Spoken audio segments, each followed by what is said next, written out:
Good evening. Welcome to tonight's Kalamazoo City Commission meeting of Monday, July 19th, 2021. I'm Jeff Chamberlain, Deputy City Manager. Tonight's meeting is being streamed live on the City of Kalamazoo's Facebook page, as well as its YouTube channel. And you can listen to tonight's meeting by calling area code 269-552-6425 and entering meeting ID number 983-2237-8347 when prompted. And you can also leave a public comment for tonight's meeting by calling area code 269-226-6573.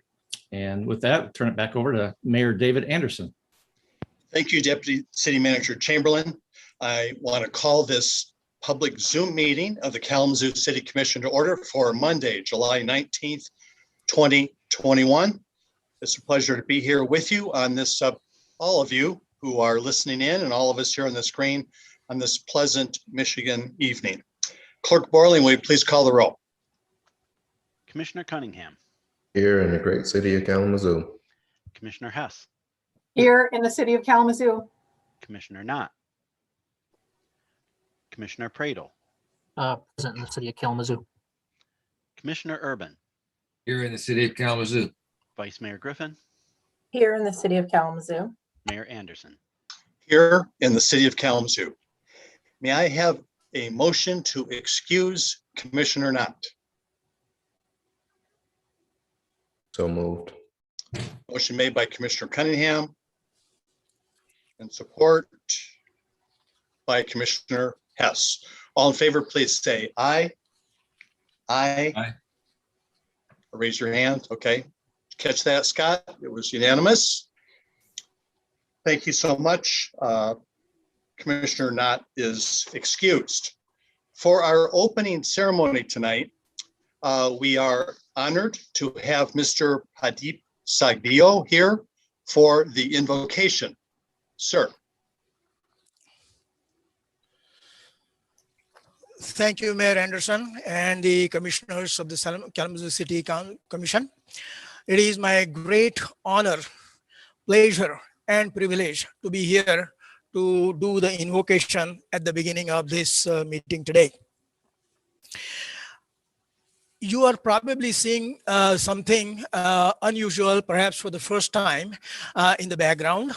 Those are the deities in our temple. I'm actually sitting in the temple, the Indo-American Cultural Center and Temple in Kalamazoo on Ramona Avenue. I am also a priest at this temple, so to speak. We are called Purohits or Pandits in our culture. And I am scheduled to do a major worship here right after our invocation. And therefore, I'm sitting right here so that I can continue on with the worship. Now, our Hindu scriptures have an innumerable peace invocations, Shanti Path as they are called, that are chanted in the beginning of a study session and a dialogue between a guru and a student. These invocations are primarily used to create an environment of calm, quietude, and prepare one's mind for a serious scriptural and spiritual study. I did some research on the invocations here to choose the appropriate ones for today's meeting. Our great American family is going through a turmoil at this time and is searching for answers for many questions that are facing us, like physical afflictions caused by virus, societal tensions caused by unacceptable behavior of some people, and the economic difficulties that many of us are facing. These peace invocations that I have selected are from our Vedas. The first one is from Rig Veda, which is essentially the most ancient of human scriptures, said to have been finished in the form it exists today about 3400 BC. And the second one is from another Veda, which is called Krishna Yajurveda. And these, I believe, are appropriate at this time. I will recite the original verses in Sanskrit, which is considered to be the language of our gods. Then I'll give an essential meaning of the Shanti part of the peace invocation, without going into the details of the word by word translation, because that is really not necessarily at this time. So the first one, like I said, is from Rigveda. Om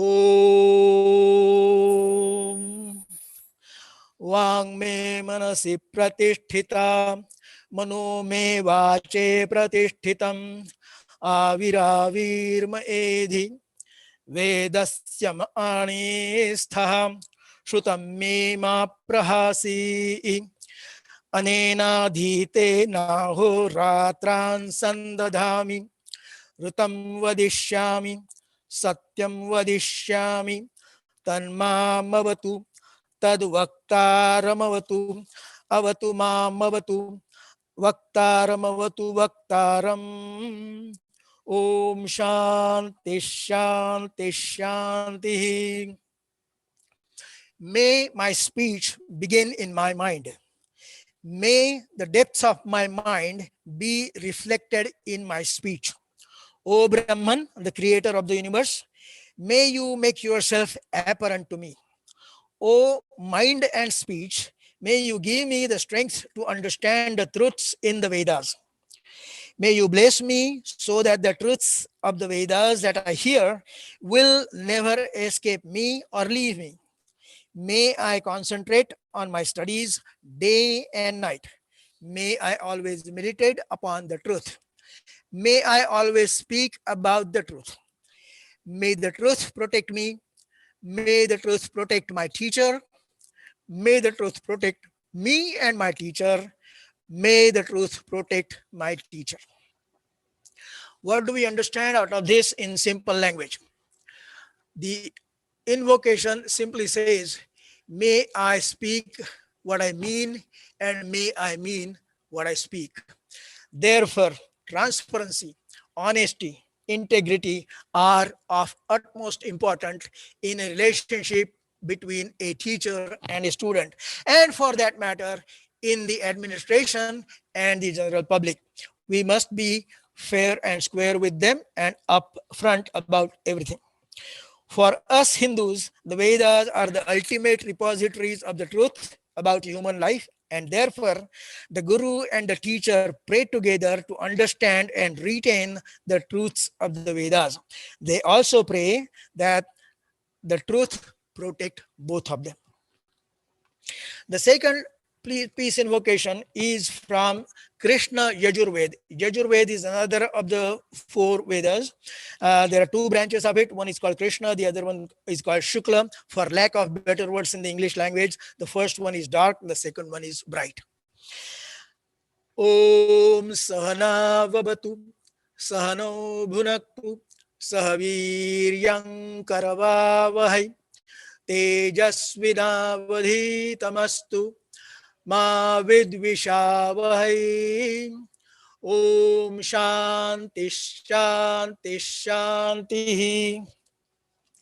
May He, God, protect us both. May He bless us with the bliss of knowledge. Let us exert together. May what we study be studied well. May we not hate each other. May we not quarrel with each other. I think this requires very little explanation. We must work together to solve our problems. As a matter of fact, us Hindus, we say that Vasudhaiva Kutambakam, which literally means the entire earth is a family, and therefore we must all treat each other with respect and love to solve our problems. Please allow me to conclude with a final prayer for the well-being of the entire mankind. Sarve bhavantu sukhinah, sarve santu niramayah, sarve bhadrani pashyantu, ma kashchit dukkha bhag bhavet. May all be happy. May all be free from diseases. May all hear only auspicious things. May they never have to face sorrow. Om Shanti Shanti Shanti. May there be peace always. Shatashah Dhanyavad. Thank you very much for this opportunity. I look forward to seeing you in person at some future meeting. Dhanyavad. Thank you, sir. We appreciate your presence and your words this evening. You're most welcome. On our agenda this evening, we have a proclamation. This proclamation is to honor Dr. Marilyn Schlack. And Michael Schlack, Marilyn Schlack's son, is here to receive the proclamation. And the proclamation will be read by Commissioner Hess. Commissioner Hess. Mayor, this is indeed an honor to be able to read this proclamation for Marilyn Schlack, who was a leader in this community for years in the field of education and in the field of being a really good human. Honoring the legacy of Marilyn Schlack. Whereas Dr. Marilyn Schlack served as the first female college president in Michigan, as the president of Kalamazoo Valley Community College. For decades, she dedicated her time to the redevelopment of downtown Kalamazoo, investing back into the community and growing the college beyond its traditional limits. Whereas Dr. Schlack's bold leadership and commitment brought forth revitalization and growth in Kalamazoo. With a coalition of community leaders, Schlack championed the creation of 2 downtown campuses, which energized institutional and business leaders to the redevelopment and reinvestment into downtown Kalamazoo. Schlack's contribution to the city includes the Food Innovation Center and the Arcadia Commons redevelopment project that resulted in the creation of several institutions and businesses. And whereas in 2015, Dr. Schlack served on a Blue Ribbon Revenue panel. The panel was tasked with exploring and identifying revenue options to address the city's structural budget imbalance. Schlack's leadership extended to many boards and committees. Since 1990, Schlack served on the Upjohn Institute's Board of Trustees, advocating for the Institute's growth and impact on a local, national, and global scale. And whereas Dr. Schlack's leadership, commitment, and drive to Kalamazoo brought about positive change to the community. Under her care, the city experienced exceptional growth and success. And now, therefore, on behalf of the 53rd City Commission and David Anderson, Mayor of the City of Kalamazoo, we do hereby honor the life and legacy of Dr. Marilyn J. Schlack for her many years of service to the Kalamazoo community, and we encourage all residents to join us in celebrating her continued legacy. Thank you, Commissioner Hess. And I'm going to jump in here just for a moment. My friend, I'm honored to have my friend, Michael Schlack, here to accept this. But I did want to say a few words just because this proclamation, without hyperbole, I can say vastly underrepresents the effect that Marilyn Schlack had on this community. And I had the opportunity to serve with her on a whole variety of activities and organizations. And I can say for a fact, Kalamazoo would not be what it is without her presence. It's, I suppose the fact that I consider it to be understated would be entirely consistent with what Dr. Schlack would have wanted, who maybe wouldn't even have wanted this. So that said, I just want to make sure that Mike, my friend, that you know that, and that the community deeply, deeply recognizes and honors and values all the contributions that have accrued to this beautiful city because of your mother's presence. Thank you very much. Thank you, Mayor Anderson, Vice Mayor Griffin, and commissioners. When the mayor contacted me about the possibility of the city's adoption of this proclamation, he asked me what Maryland would think. I responded that I thought she would hate being the center of attention, but she would graciously accept it and tell everyone how many other people were instrumental in making good things happen in Kalamazoo. And honestly, I think that's just the way she was. I do believe one of Maryland's great strengths was helping bring out the best in people around her, and I include myself in that. We have all witnessed many good things that she contributed to our community over the years. And even though she would be uncomfortable with this and other accolades, I'm personally grateful for this proclamation, and I will keep it with other important memories of my mother. I thank you very much for this. It's a proud moment for me to be able to be here and accept it. Thank you. Thank you, Michael. I really appreciate your presence, and thank you for that. Okay. Thank you. Commissioners, you have before you the agenda for tonight's meeting. Are there any changes commissioners would like to see?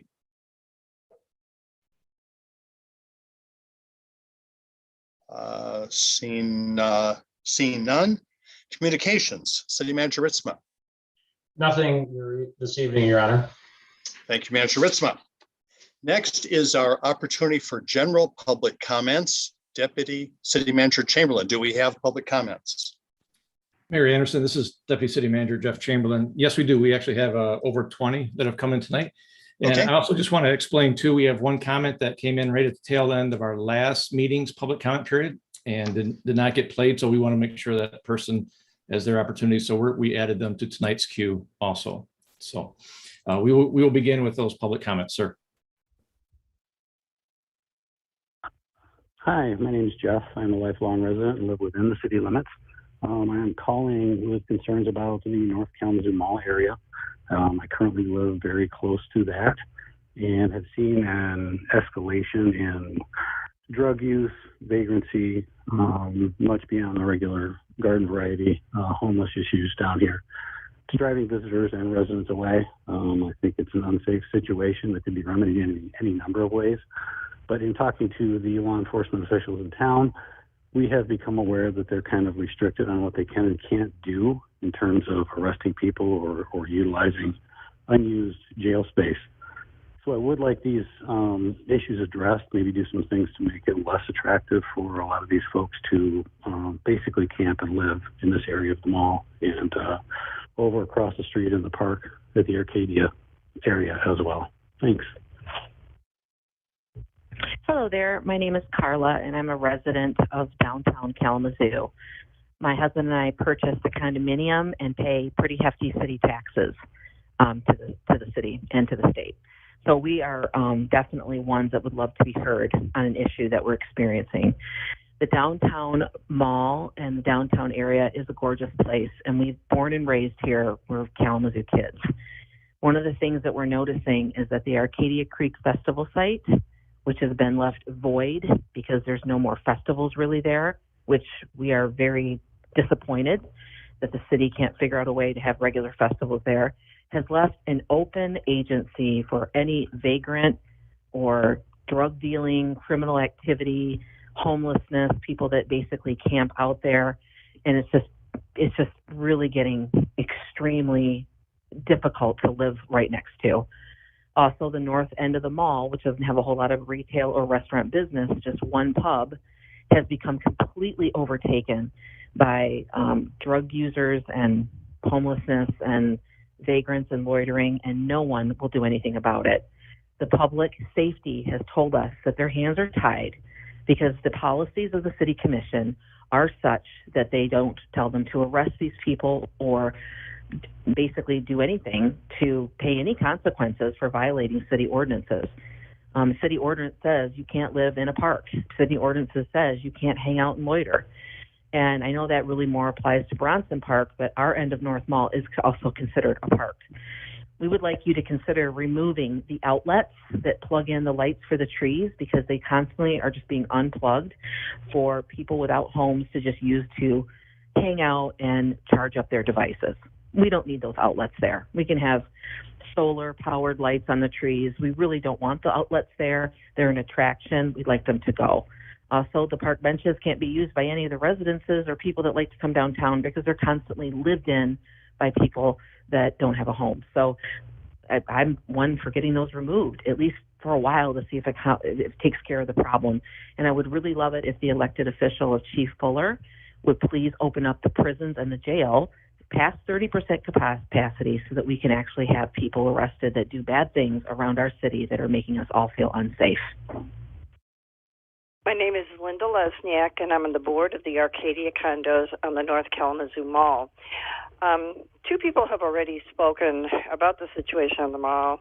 I really want to address the element of criminality that's here now.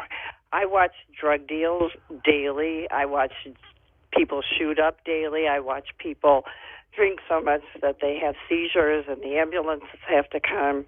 I watch a woman change her clothes, get ready for her prostitute job in the evening. This has been going on day after day after day.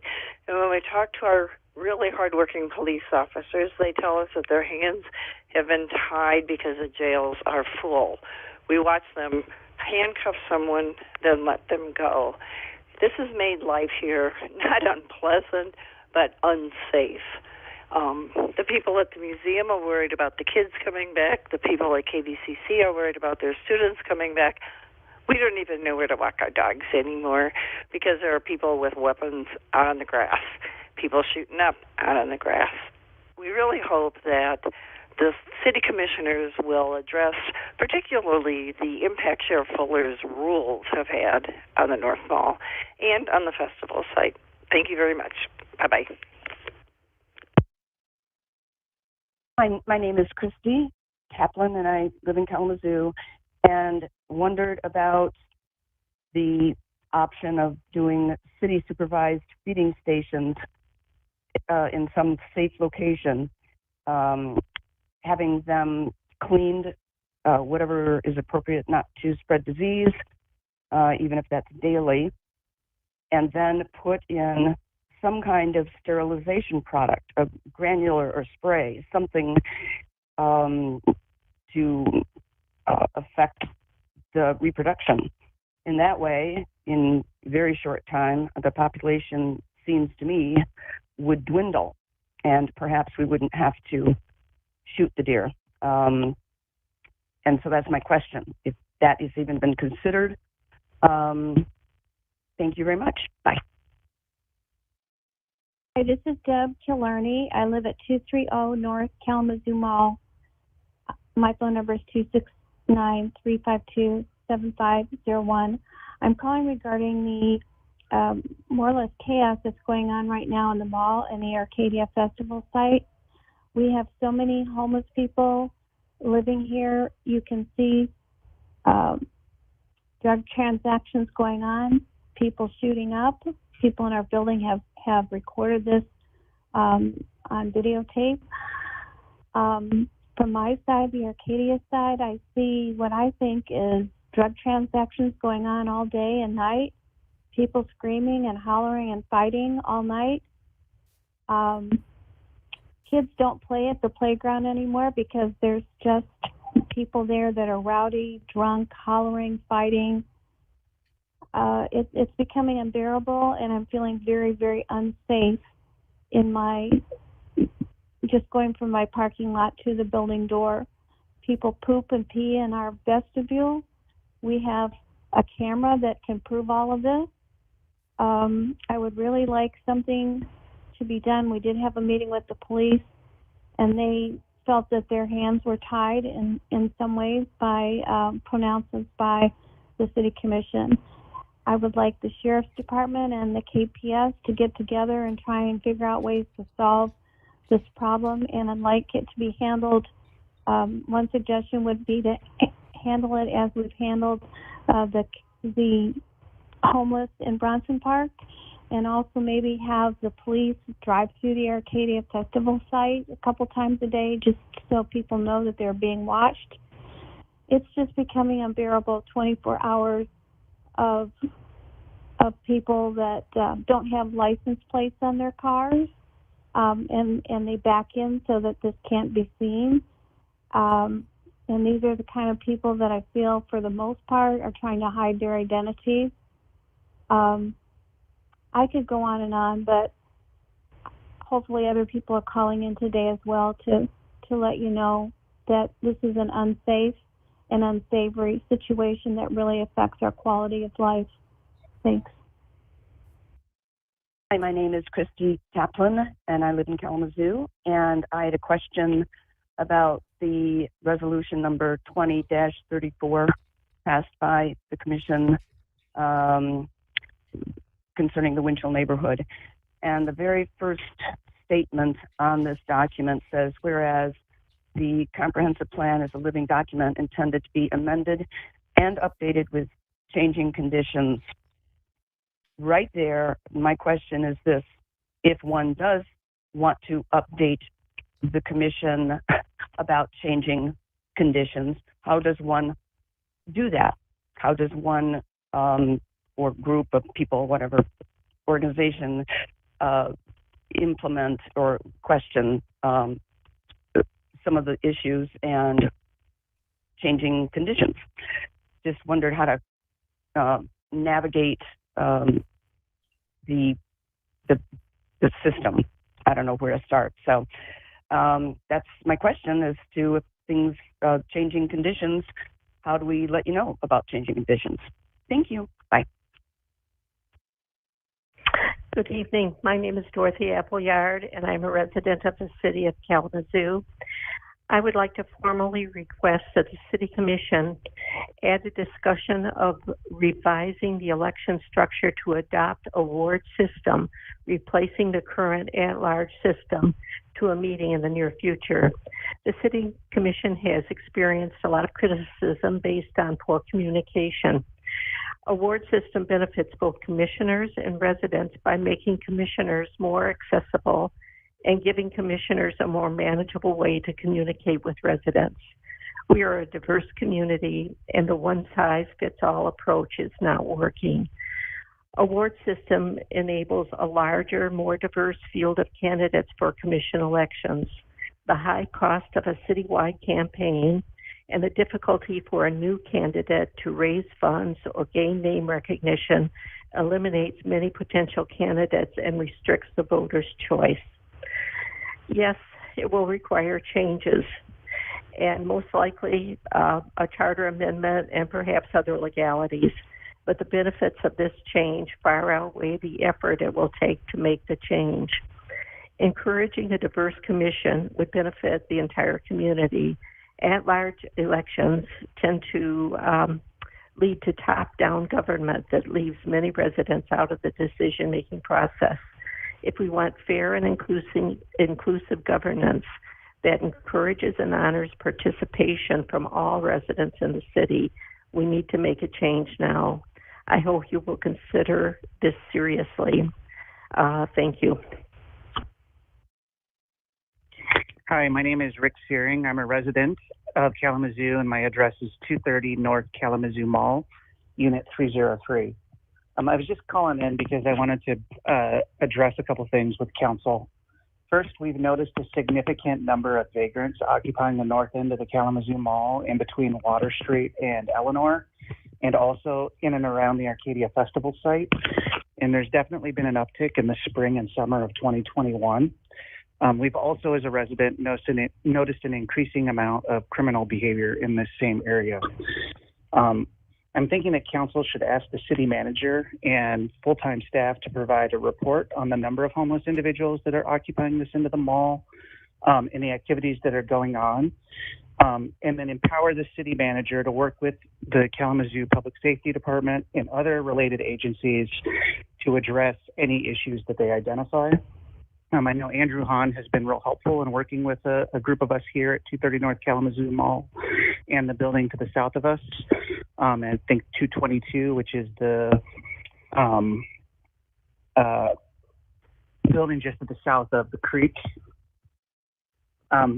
Finally, I was thinking that maybe the city would consider, or council should consider, classifying the north end of the Kalamazoo Mall in sort of the same land use classification as Bronson Park. I think that if the north end of the mall and the Arcadia Festival site don't start getting some more attention and some focus on the issues that I described earlier, we might end up with a situation like we had in 2018 in Bronson Park. And, you know, a stitch in time is easier than 9, right, as the saying goes.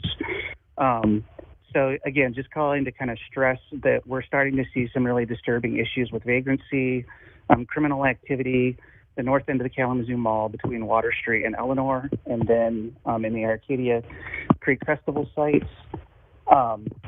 And perhaps a possible solution would be to assign a full-time KPS officer to liaison, kind of like you do with schools, right? So I'm a high school teacher, and I know we have a liaison officer who specifically addressed issues in our school and kind of helps with our community. Again, Andrew Hahn's been an excellent resource for us downtown. Perhaps you could have a liaison officer specifically with the Kalamazoo Downtown Partnership to support the ambassadors who've been doing great work. But they don't really have any teeth or enforcement ability the same way that a public safety officer would. Thank you for your time and your service to the community.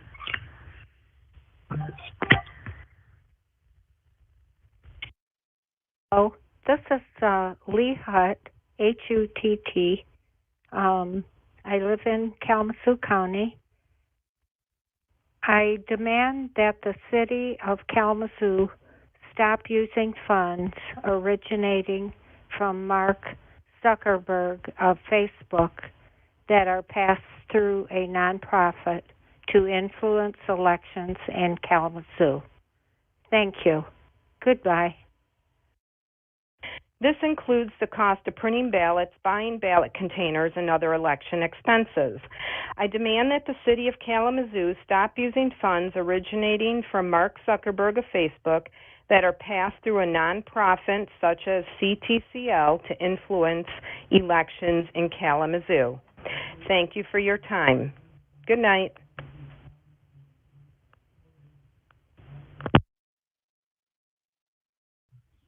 Hello, this is Joe Byers. I live in the Vine neighborhood. I'm calling tonight to ask that 2 items be removed from the consent agenda. Number 3, the tree planting item, and then number 10, the water treatment plant item. First, I'd like to say on number 3, what kind of trees are going to be planted with this $150,000? Will they be native trees that support up to 500 different species for each tree? Or are they going to be more of the Bradford pears that flower in the spring and support zero life? They are completely sterile. They support zero life here. They don't support any wildlife. Since we're in a climate crisis, we need trees to do some very specific tasks for us right now: create oxygen, feed wildlife, and store carbon. Native trees to our area, trees that are native to our area, do all those things vastly superior to ornamental trees. So I'd like to make sure that this money is going to be spent on native trees that are going to help not only citizens, but everything that lives here in the city of Kalamazoo. And another thing is, where are these trees going to go? I see large orange X's on trees in the Vine that are healthy, beautiful trees, and it's bewildering why they're going to be cut down. Secondly, I'd like to talk about the odor mitigation wastewater treatment plant and how it looks like close to $2 million is going to go for this odor mitigation. I thought that Graphic Packaging was going to pay for this odor mitigation, and they were going to be working with the city. Why is the city's dollars going to pay for this? So I'm hoping that this stuff is discussed and people actually vote the right way. Thank you. Hi, my name is David Benak. I live in the city. I am calling to ask that the tree planting bid be removed from the consent agenda. It is inappropriate that you do not give any details about the types of trees, number of trees, locations of trees, if there are native species or more invasive species. And it is really odd that there's only one bid that was considered to be eligible for this contract. So please remove that from the consent agenda. Hi, my name is Casey Coker. I live in the Stewart neighborhood here in Kalamazoo. I am calling to lift up tonight the idea of taking the city commission meetings back to in person. I'm wondering what your plans are for accessibility, helping folks like me who have been watching the city commission meetings on social media, who've been engaging through the virtual platforms. It's much easier for me to engage. It makes the meetings more accessible. It makes the meetings more accessible to many of us in the community. So if you do return in person, what are going to be our virtual options so those of us who live in the city can also participate in the city commission meetings? Also, what are all of you doing to put equity at the forefront of the work that we're doing in this city to make sure that we're addressing community violence and housing, education from an equity perspective and lens? So thank you for all you do, and bye. Hi, my name is David Benak. I live in the city. I am calling about the contract approval for EnviroGen Technologies.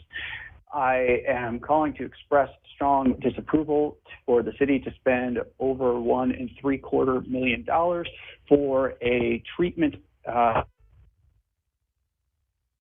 the waste of graphic packaging. Yes, it's to treat the waste for the whole city, but it is needed because graphic packaging is not treating their effluent appropriately. The city should not be paying for this on top of all of the tax breaks that we've given this company that continues to pollute our city. Hello, my name is Belda Carlsons, and I have a residence on the North Kalamazoo Mall. The city is increasingly becoming a magnet for transient people from other cities. Too many of these people are parking themselves in the festival site all day and evening, as well as the North Mall. The area is overrun and, frankly, therefore not enjoyed by others.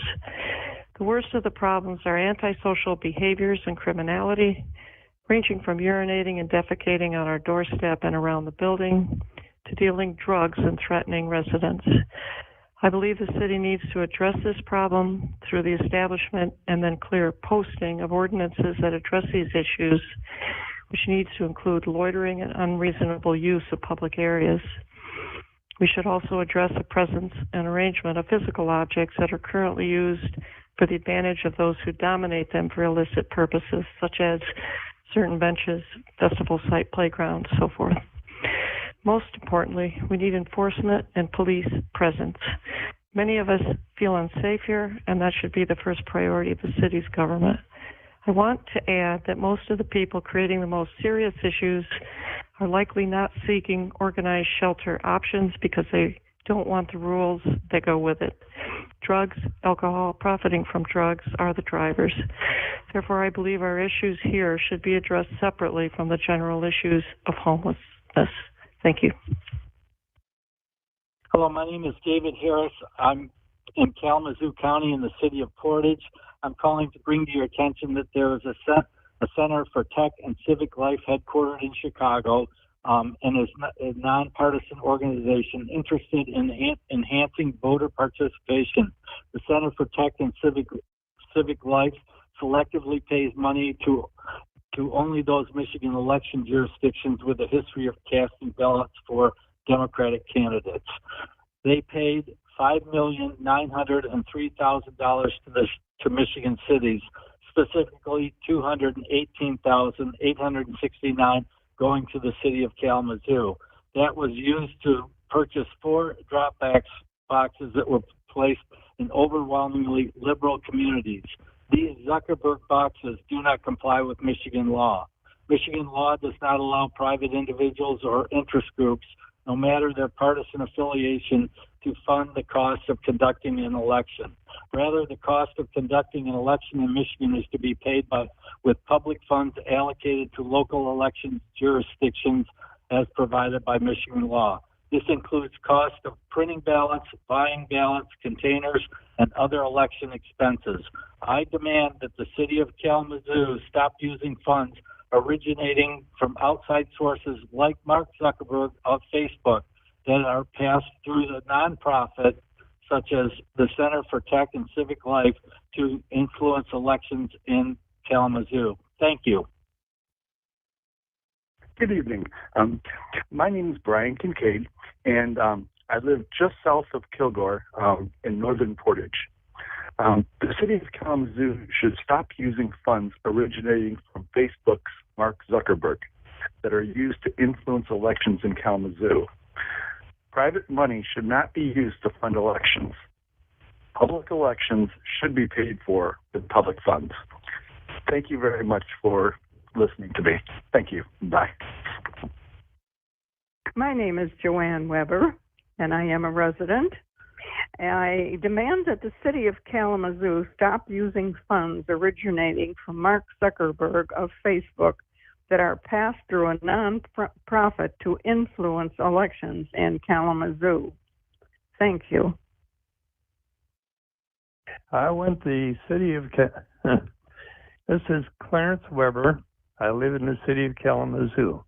I want the city of Kalamazoo to stop using funds originating from Mark Zuckerberg of Facebook that are passed through a nonprofit to influence elections in Kalamazoo, my city.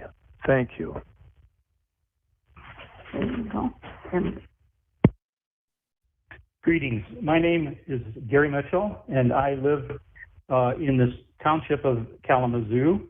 I'm a retired research scientist and now a realtor.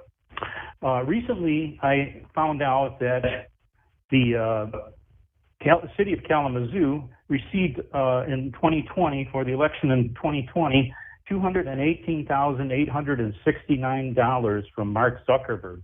This was money that was laundered through a nonprofit and for the purpose of influencing our election. This is not okay. We must not allow this to happen again. I demand that the city never again use third-party money to influence elections in Kalamazoo. Thank you very much. Good night. Dr. Tamara Mitchell from Kalamazoo. For the business meeting, the city clerk's office and the city budget. This is what this call is in regard to. On September 21st, 2020, this body accepted funds, approved a budget amendment, and authorized the city clerk to sign documents for $218,869 for funds originating from Mark Zuckerberg of Facebook. These funds were extended under the pretext of filling a budget shortfall in the city clerk's office, but serves as a backdoor vehicle to co-administrate the city election. I call upon this body to amend Section 39 of the Kalamazoo City Charter to prohibit the use of monies originating from third parties in city elections. The city must end its current arrangement that allows big tech funders to act as co-administrators of city elections. The 2020 adopted and adjusted budget numbers do not reflect the funds received from Mark Zuckerberg. Thus, I also call upon the city auditor and city manager to perform an audit of the city clerk budget to ensure that public monies are not being commingled with funds from third parties, that all transactions related to the November 2020 election are accounted for and accurate, and to issue an audit report of findings. Also, please note that acceptance of these funds obligates election officials to be disloyal to the public trust by providing information on how the particular election agenda of the funders is impacting the voters. This body has not received permission from the voters to engage in this information sharing. The information big tech funders require from the city falls under the restrictions of the Freedom of Information Act. That's 5 U.S.C. Section 552. Thus, the city of Kalamazoo was ineligible to receive these third-party funds because the stipulation of accepting the funds require the city clerk's office to repeatedly violate FOIA. The funds must be returned to Mark Zuckerberg. Thank you for your time. Commissioners, my name is Anthony Dougal. I'm a longtime member of the Winchell community, the Winchell neighborhood rather. My comment is that our city should not be using dark money from outsiders like Mark Zuckerberg to influence our local elections. So please keep this in mind. Thank you. Yes, hi. I was calling. This is the ninth week since I initially reported a pothole in the street, and it has only gotten deeper and wider. It's on Bessie Street, near the corner of North Church Street and Bessie. And I want to try to understand why is it taking so long for a pothole to be fixed. It's pretty dangerous, and I'd appreciate if it gets taken care of as soon as possible. Thank you. My name is Ruth Garcia. I'm calling in as a concerned citizen of this area. I do not live within the city. I'm the Restorative Practices Community Liaison for Griffin Place. I'm also a team member of TRHG Law Design, LPAC, Isaac's GVI team, and on the advisory board for the Brown and Black Therapy Collective. I'm urging the city to allocate more funding and awareness to gun violence in our community. Item G13, for example, could be a source of funding as it does fit the description of the JAG grant. As a restorative justice facilitator, I've seen firsthand how there are peaceful alternatives to violence for resolving conflict. I also want to thank those already undergoing this large task and those everyday citizens who intervene without any recognition.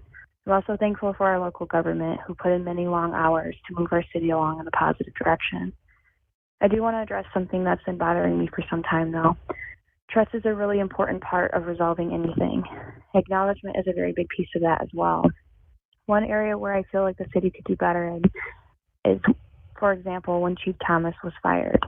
When it was revealed that she had not actually stepped down, City Manager Richmond issued an apology stating he lied to preserve her reputation. Respectfully, her reputation was and is what it is based on her leadership and her actions. This mistrust has now been measured, with only 40% of our citizens having faith in our government. When people do not trust systems, they don't put their faith in those systems, their lives. They don't rely on a system, even if it's a really good one. This is also a call to action. My fellow white community members, silence on this topic is beginning to be very unacceptable, probably always has been. The contrast to what people say and what they do stands out to me. Recently, I did a community cleanup with KDPS, and we came upon the site of an unsolved homicide. I looked at the site, I looked at the house next door, and there was children's bikes and toys, and I thought about the safety my own kids feel in our yard, how every kid should feel that. And I wonder what that was like as a parent to explain that to your kids. A woman walked up next to me, noticing the bottles that line the site where the young man died, and she said, "It's funny how they think that's honoring somebody." This kind of attitude towards loss of life in our community is unacceptable and vile, and it is happening. We need to address it. That's part of building trust, too. We're quick to talk about poverty breeding violence, but let's talk about how violence perpetuates poverty, how businesses are frequented, homes and neighborhoods, schools are invested or not invested in. I'm asking the city provide more resources and more attention to this issue in a community-informed and evidence-based way. Thank you, Kalamazoo. I love you very much. You have my dedication for life. I'm Zachary Lassiter, and I live in the city of Kalamazoo. I would like to invite those that live in the Arcadia condominiums that if they're not happy, they are more than welcome to move out. And maybe that'll also help solve the housing crisis and, cure their unhappiness. Thank you.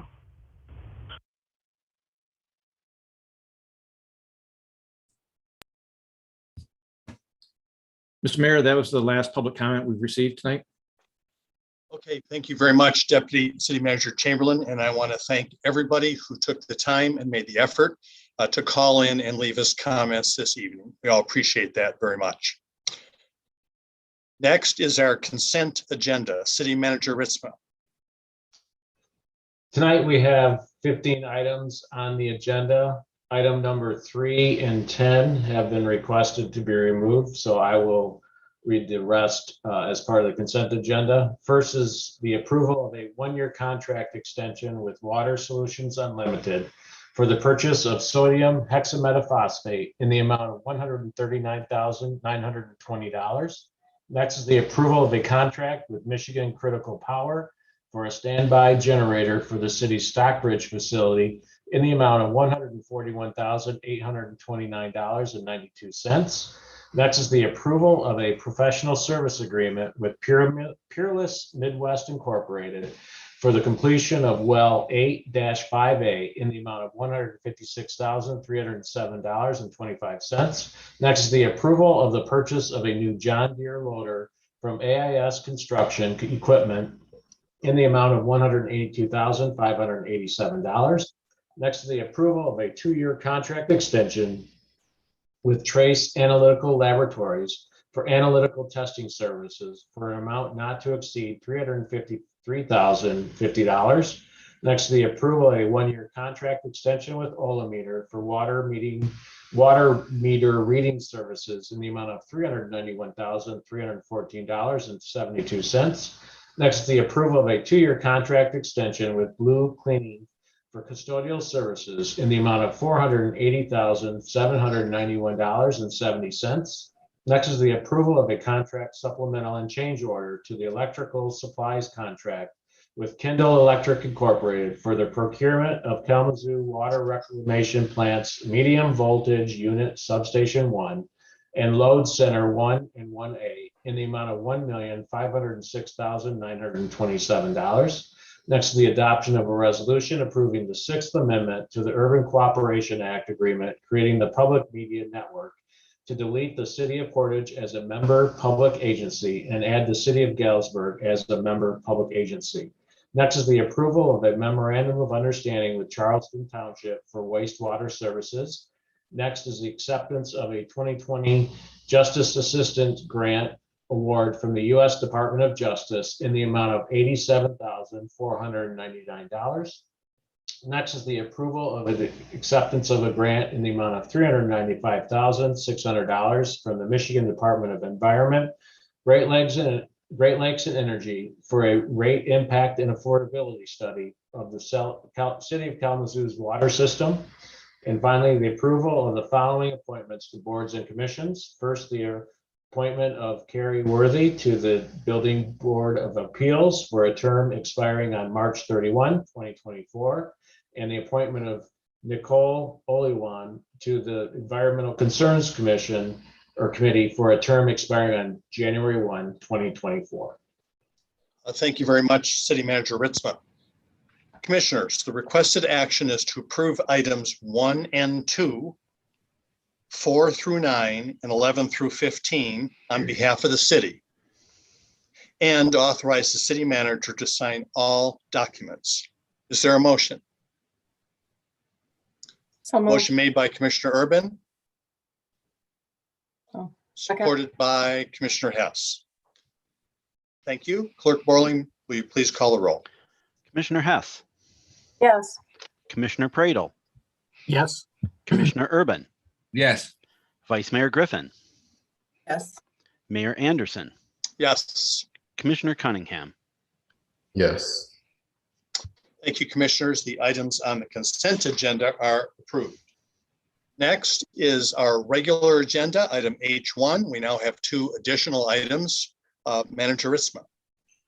First item is G3, approval of a contract with Twin Lakes Nursery Incorporated for the 2021 tree planting project in the amount of $142,118.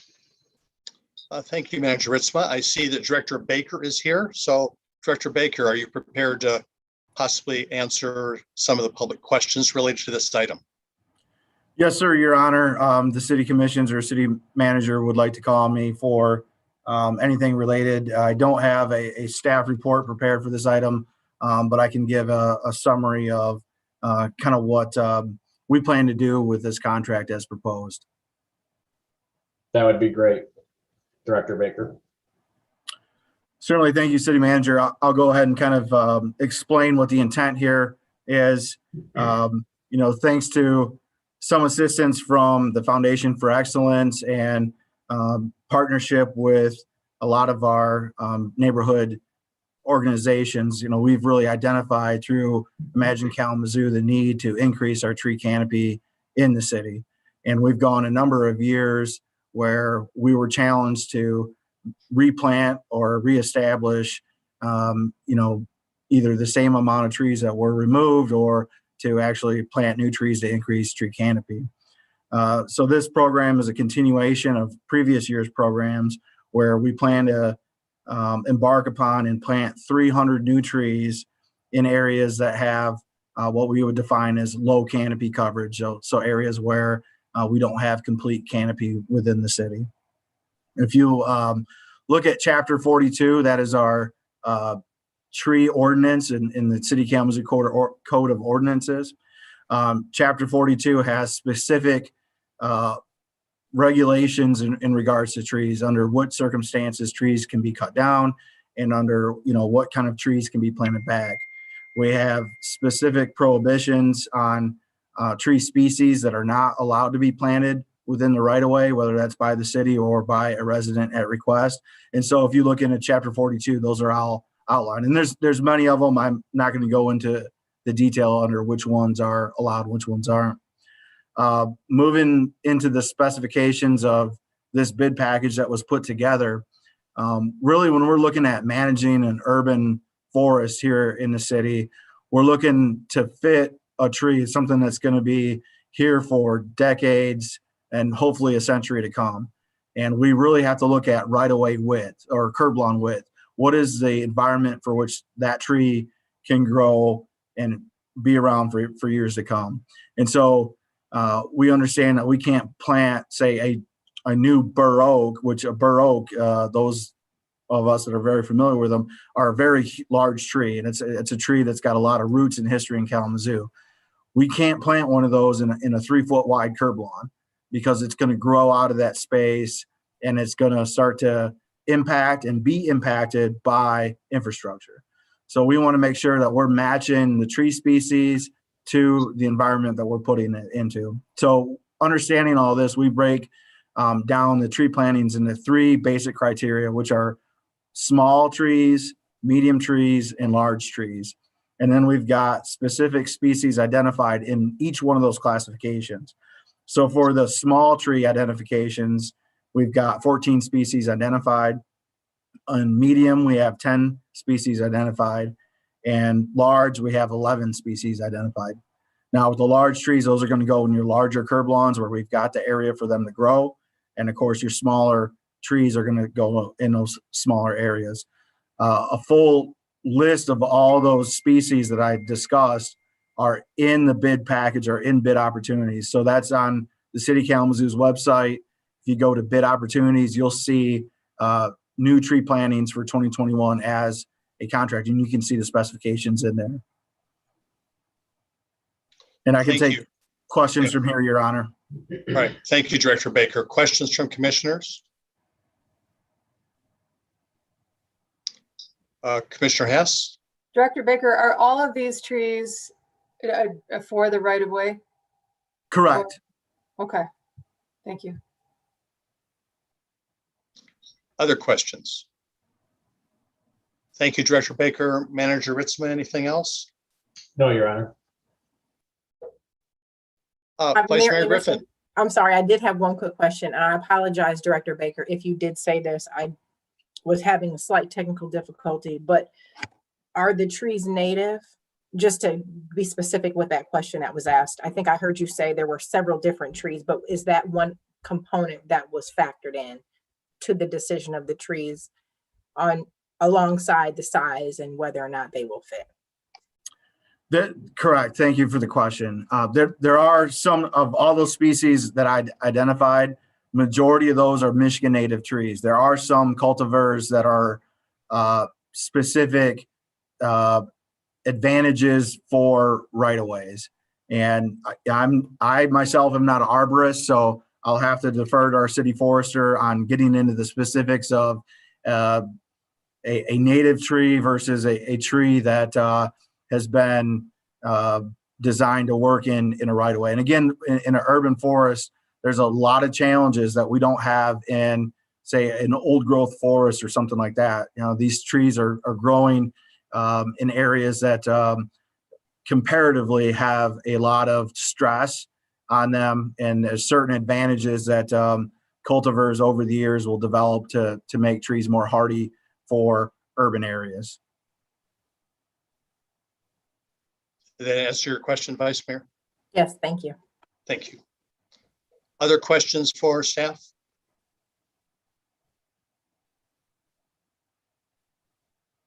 All right, and with nothing else, Manager Ritzma, I guess at this point, I will ask for a motion to approve the contract with Twin Lakes Nursery, Inc. for the 2021 tree planting project in the amount of $142,118.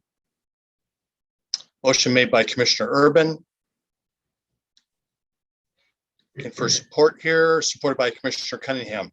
Any further discussion? Seeing none, clerk, I'm sorry, Commissioner Urban. You're muted, Commissioner Urban.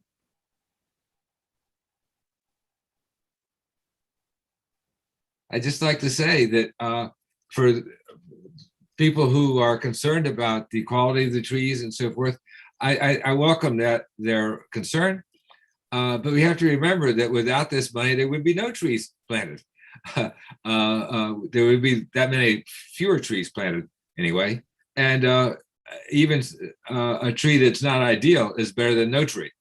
But I'm really glad to hear that we have a selection of trees that has been chosen with some care, and presumably the people who called in will, with their objections, will be satisfied with what we're doing once they understand more clearly what's involved. So I have no problem with going ahead with this. Thank you, Commissioner Urban. Any other discussion? Commissioner Cunningham. Just want to highlight, there are a lot of people in the community who I think this is a part of our infrastructure where, we have to be cognizant of when trees were planted, how long ago, and, in certain communities, it just seems like we don't have a canopy we're looking for. So again, if you like a tree and or this is something you're interested in, please call in to the city 311 if you're local to request. Put in that ask, and I don't know if this process you might be able to receive, a tree, but maybe in the next coming years we can keep you on that radar. But I think it's important that the community really communicates with us on this because we don't have eyes in every part of the city as it may seem, and so we might need help with that process too.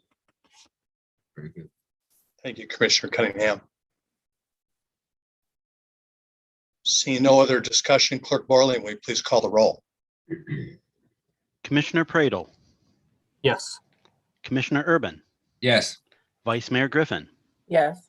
Mayor Anderson, Yes. Commissioner Cunningham, Yes. Commissioner Hess. Yes. Thank you, Commission. The motion passes. City Manager Ritzma. Item G10 is approval of a contract with Envirogen Technologies for the procurement of a biological foul air mitigation treatment system, subject matter expertise, and process equipment in the amount of $1,766,800. Thank you, Manager Ritzma. Is there someone you'd like to have comment on this item?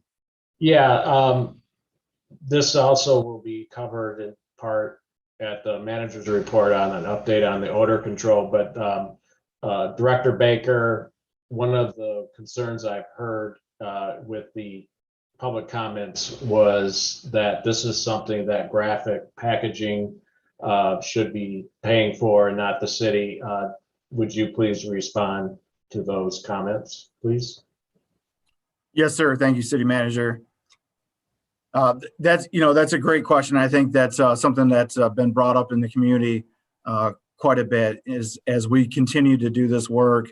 either in the plant with our decentralized odor control upgrades or this next large step, which includes the biofilter project. And if I can kind of take us back to early 2019, when we awarded the solids handling and odor control upgrade project at the treatment plant. At that time is when we started up the odor task force. And at that time, we were still, as a community, challenged by odors. And we were kind of challenged with the concept of, are these odors from graphics packaging? Are these odors from the wastewater treatment plant? Are they odors from both? And trying to unpack and untangle that odor mess, if you will. Fast forward to last year to 2020, when we continued with the odor task force, and we at that point stepped up efforts in response to the July 2020 odor investigation that was conducted with multiple sensors around both community sensors and in the treatment plant.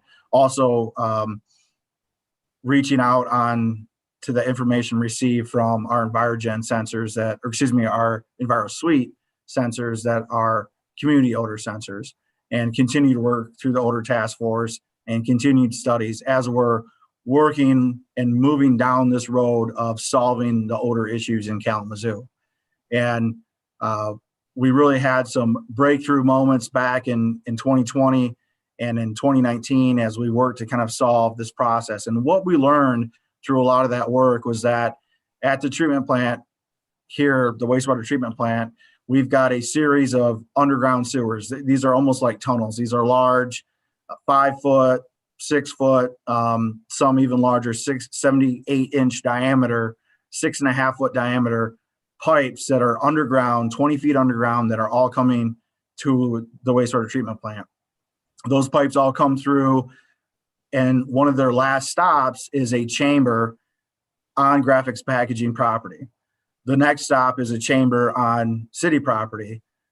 The flow turns, and then it goes to what we call our raw sewage wet well, which is a massive wet well, a massive pump station that can pump upwards of 70 million gallons a day.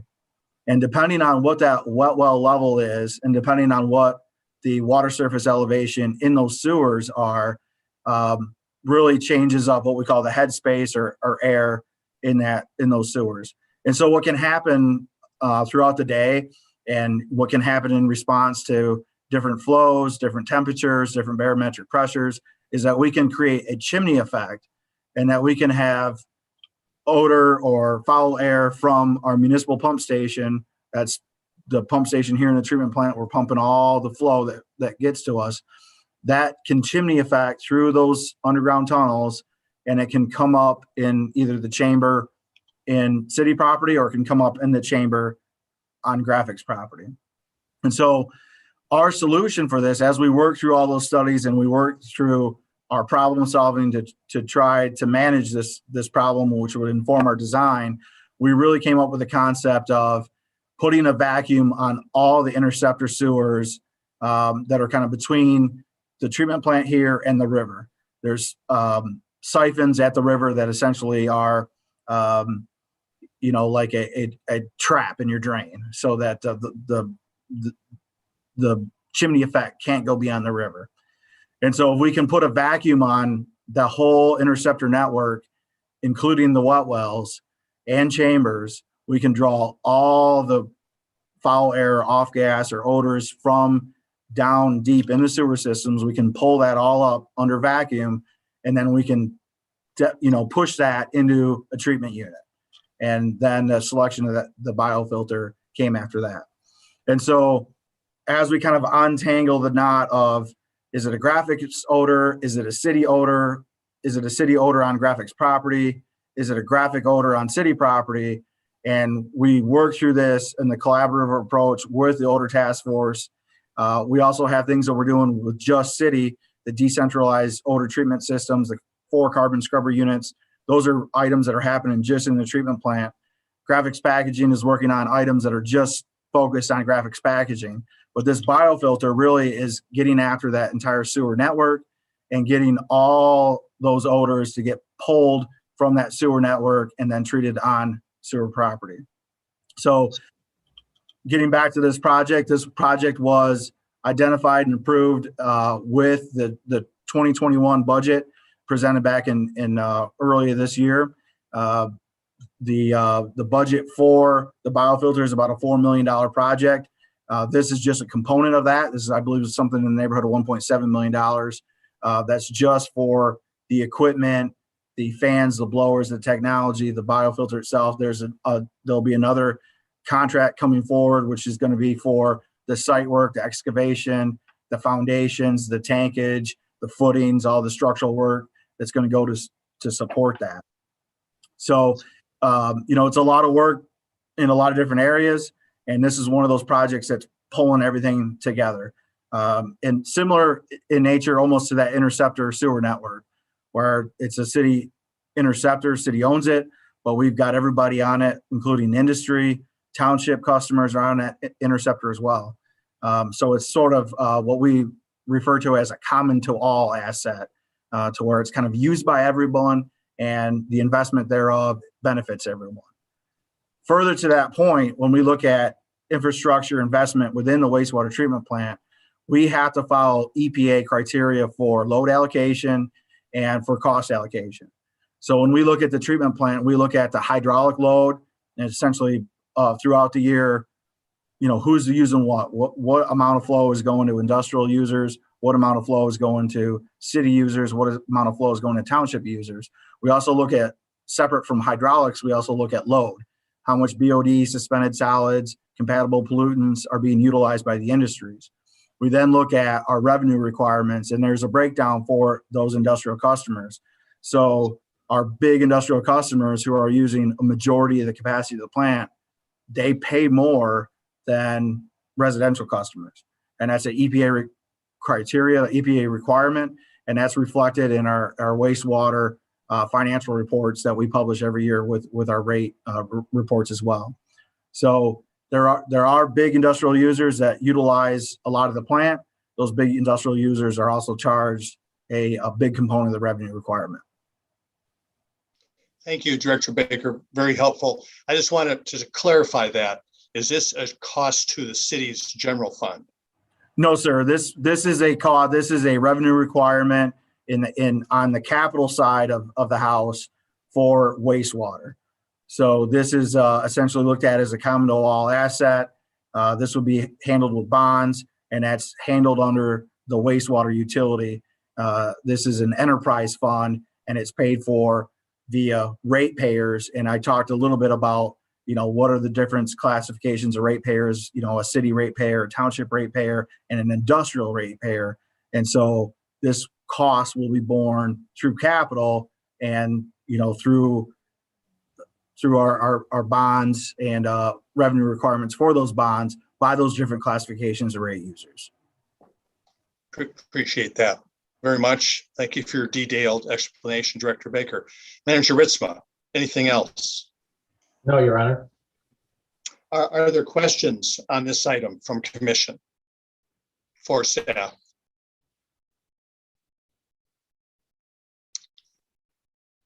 I don't see any questions at this time.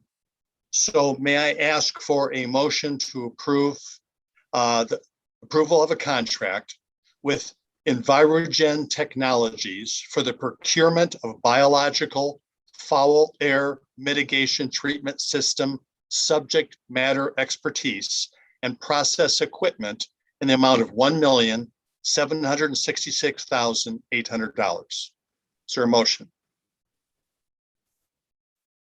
So moved. Motion made by Commissioner Cunningham, supported by Commissioner Hess. Discussion. Yes. Commissioner Urban. Well, I want to thank Director Baker for his thorough explanation. It's very interesting to hear him talk about things in such a straightforward way and such an understandable way. It's really delightful. I would say, though, that controlling odors is a tough job because the level of them can vary by hour, by day, by so many different factors over a huge numbers of factors of 10 in a matter of just a very short time. So it's a very daunting task.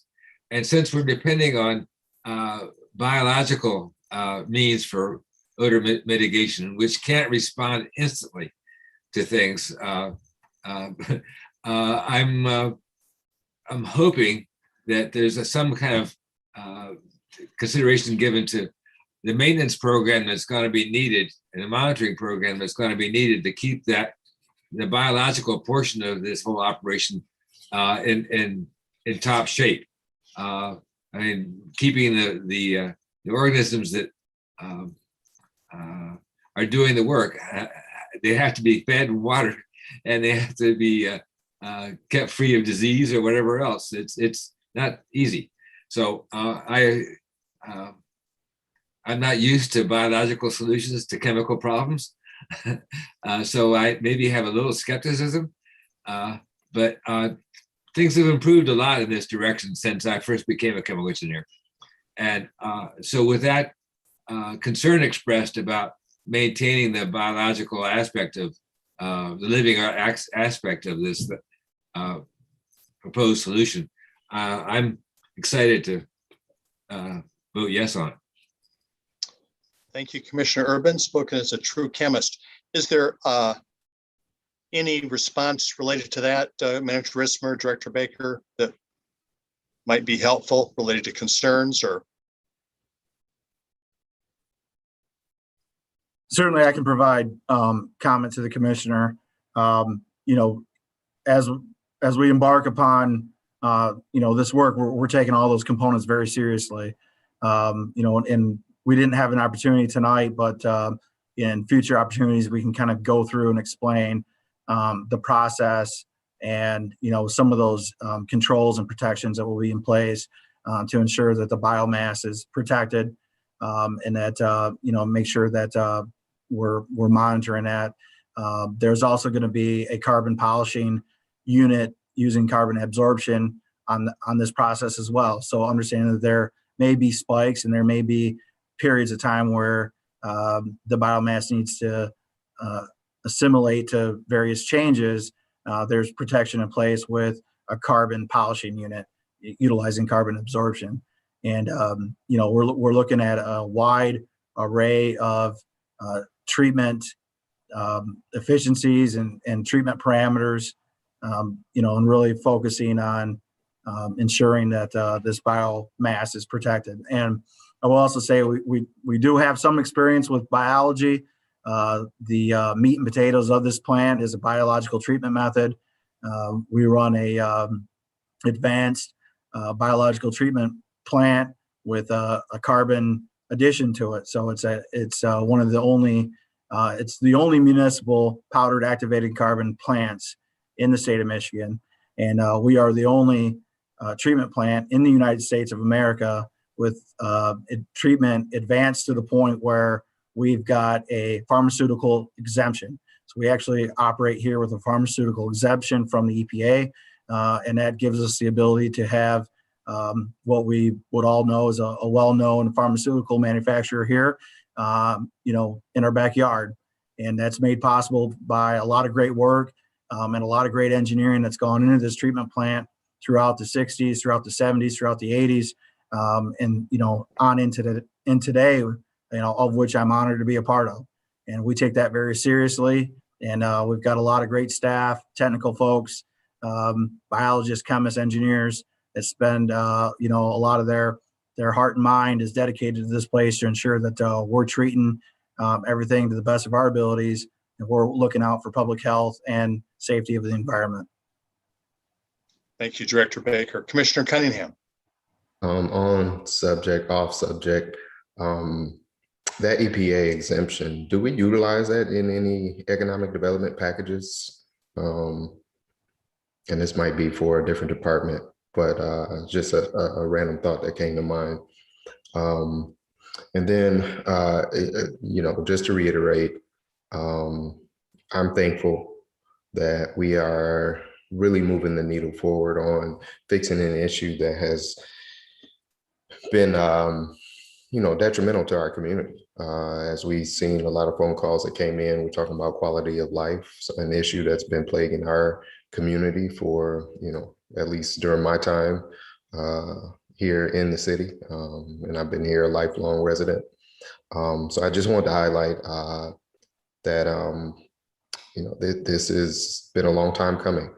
And I think that we're headed in the right path. Hopefully these investments create the changes that we need. And I think it's going to, essentially, hopefully turn the corner on what we would call, what was the word you used, Jack? Environmental, what's the term? Racism. Yeah, environmental racism. So hopefully we can turn the corner on some of those issues, because if we really look at the historical component, there's intentionality on the reason why certain things are the way they are, and why certain things have been going on for as long as they have. So again, I am appreciative of everything that our city staff is doing, and I think it's a collaborative effort with our partners over at Graphics Packaging. And I think in the next quarter is when they'll be coming back to us. So I look forward to that conversation too. Thank you, Commissioner Cunningham. Other discussion? So I just wanted to jump in right here and say I could not agree with Commissioner Cunningham more.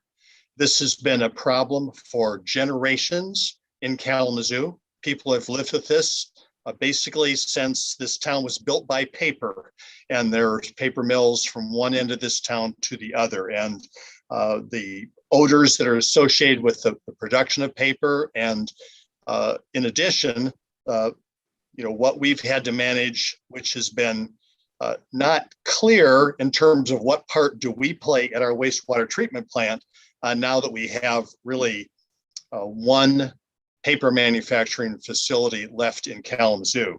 So I can say in my experience, there has not been anywhere near the amount of thoughtful engineering and detective work and solutions that have derived from that work, not anywhere close in my experience in discussions about this. I've been having discussions about this topic, as part of this body for quite a while now. And I can tell you there's been people in the room having those discussions who presumably, could have the same expertise that they could have brought to the table, to come up with solutions. And that has not happened before. So I am very, very hopeful about this. This seems like, I guess the proof will be in the pudding, so to speak, but as clear a direction about identifying a very specific problem and identifying a solution for that problem, which I hope will be very evident to everyone who lives anywhere adjacent to our wastewater treatment plant. So thank you, City Manager Ritzma. Thank you, Director Baker, for all your effort on this. Much, much appreciated. Clerk Borling, will you please call the roll? Commissioner Urban. Yes. Vice Mayor Griffin.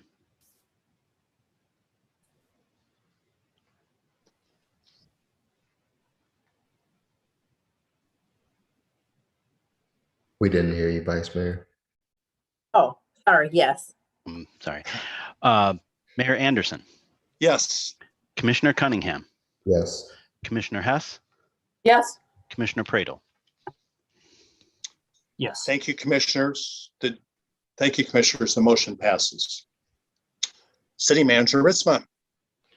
Item H1 is adoption of a resolution authorizing the issuance of general obligation limited tax bonds in an amount not to exceed $17,500,000, $13,500 for the projects, and $4 million for the refunding, for the purpose of financing the fiscal year 2021 capital projects and refunding the city's 2011 and 2012 capital improvement bonds. Thank you, Manager Ritzma. Is there a staff report on this item?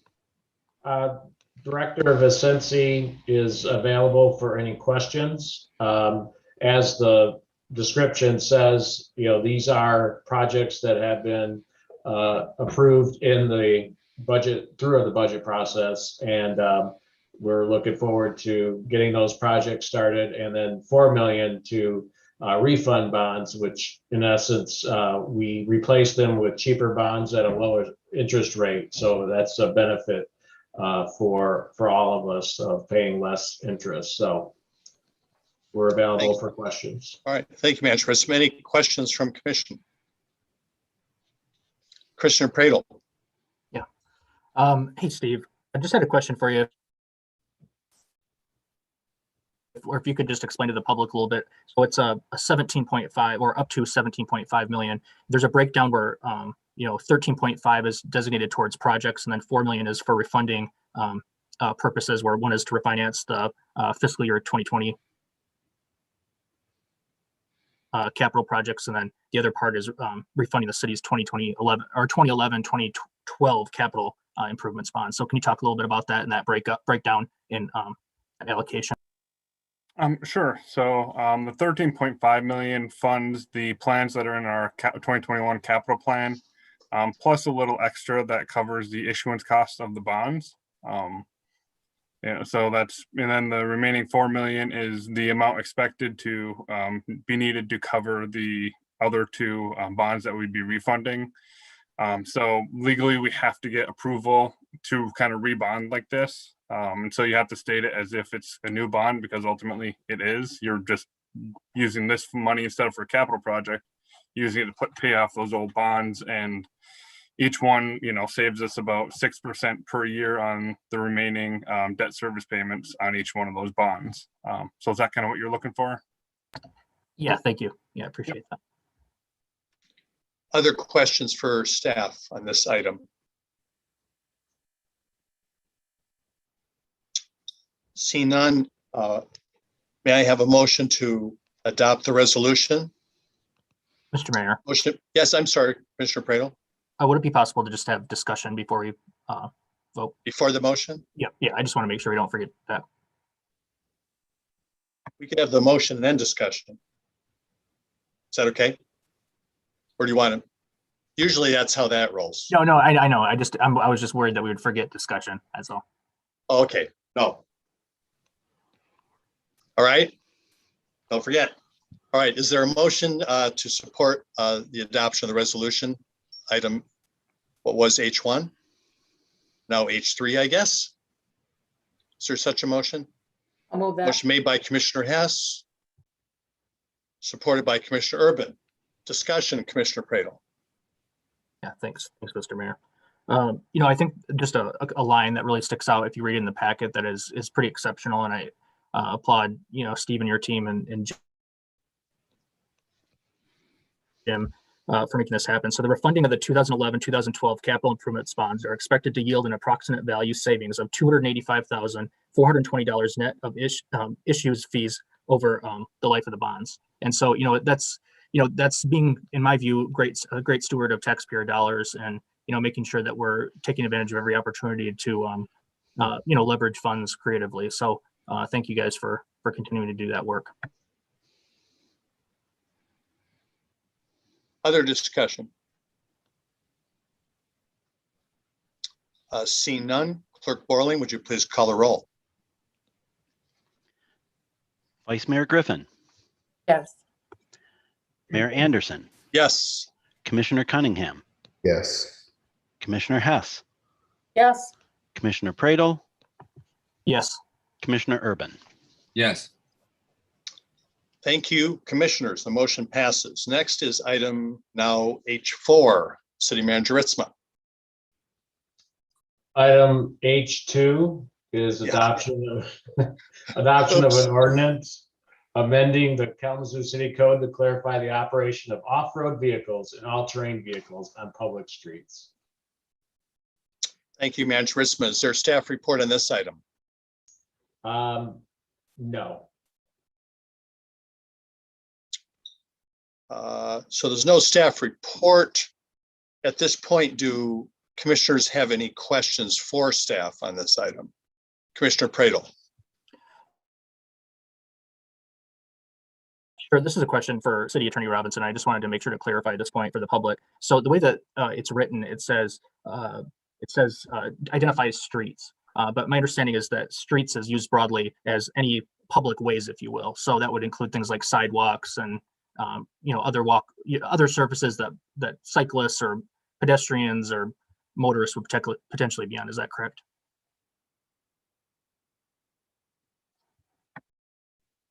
Attorney Robinson, you are muted. Well, there we go. It's really limited to traveled portions by vehicles. That's the whole point of this ordinance. For lack of a staff report, there has been, as I indicated, a great deal of inquiry about this from citizens. There's a lot of unregistered off-road vehicles that have been traveling on city streets. And our ordinance, which was originally adopted in 1991, has fallen behind some of the developments at state law regarding off-road vehicles and all-terrain vehicles. And all this ordinance does is bring our, what this amendment does is bring our ordinance up to date and consistent with state law, so that this question of whether you can have a off-road vehicle operating on city streets is permissible. The short answer is no, unless that vehicle has a registration as much as you would have for a normal car or truck. Thank you. Or motorcycle. Or motorcycle, yeah. And once you get into the other, I don't want to belabor it, but once you get into motorcycles, mopeds, motorized bikes, you start to get into kind of the minutia and of the Michigan Vehicle Code. Other questions for Chris Pradel? Go ahead. And then the other question I had is, so this ordinance change would also move the language from the traffic code, and then it will appear now in the general offense. No, it's the other way around. The prohibition on off-road vehicles is right now in the general offenses code. That didn't seem to make sense. In discussing this with the lieutenant that brought it to my attention, I said, do you have any objection to moving it into the traffic code? And he said, yeah, that makes a lot of sense, because that's what officers are used to dealing with when they're dealing with vehicles, as opposed to look for the general offenses code. So this change just brings the ordinance up to date and relocates it within our code of ordinances from general offenses to traffic code. Other questions for staff on this item? Commissioner Cunningham. In the report, it doesn't really speak to what was the prior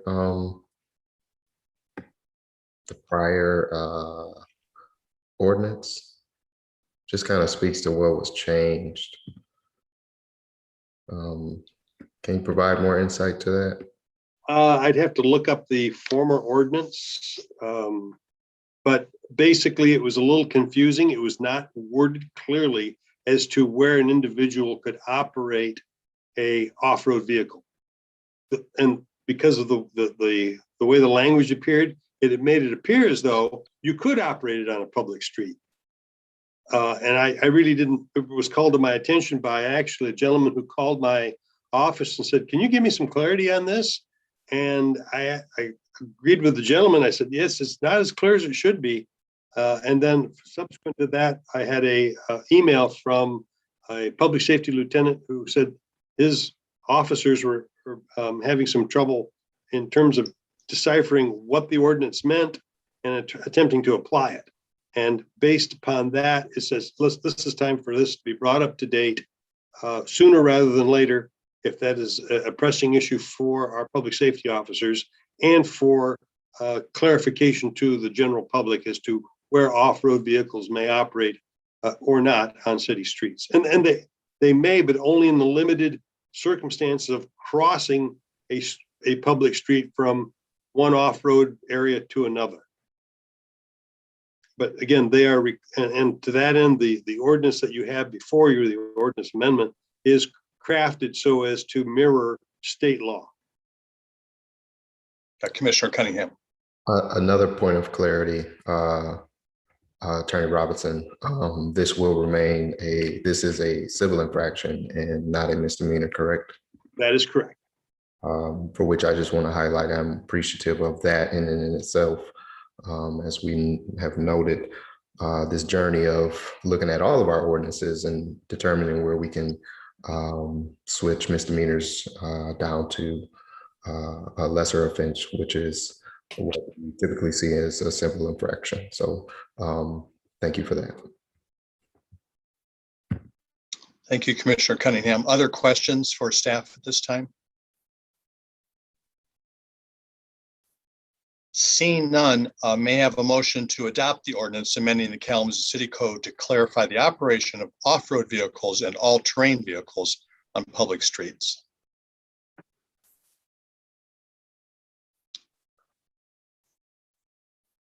Motion made by Commissioner Cunningham, supported by Commissioner Pradel. Further discussion on this item? I just want, Code Doc, or Hi, Commissioner Hess, yeah. Commissioner Hess here. I just want to thank Attorney Robinson for his work on this and his continuing work on updating our ordinances, and especially as Commissioner Cunningham brought to light for the greater good of our entire community. So thank you. Thank you, Commissioner Hess. Seeing no other discussion, Clerk Borling, will you please call the roll? Mayor Anderson, Yes. Commissioner Cunningham, Yes. Commissioner Hess, Yes. Commissioner Pradel, Yes. Commissioner Urban, Yes. Vice Mayor Griffin. Yes. Thank you, Commissioners. The motion passes. City Manager Ritzma, next. Adoption of an ordinance permitting the use of consumer fireworks in commemoration of the Juneteenth National Independence Holiday. Thank you, Manager Ritzma. Is there a staff report on this item? No, there isn't, Your Honor. Any questions for staff on this item? Commissioner Pradel.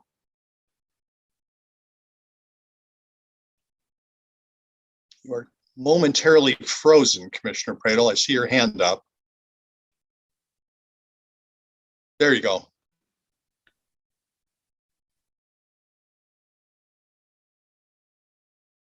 You're still muted, Chris. Are you, Mr. Mayor, I froze there for a second. Can you hear me? okay. Can you hear me now? Yes. Sorry, my internet just said it was not super great here. Anyways, yeah, I just wanted to ask a question. So as it stands right now by state law, we are effectively required to have the existing 12 dates for fireworks, correct?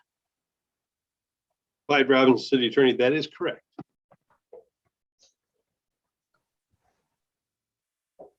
And then, in terms of that question, by state law, are we able to replace like a day during the 4th of July holiday for the Juneteenth celebration? Like, could we switch out days as it currently exists by state law?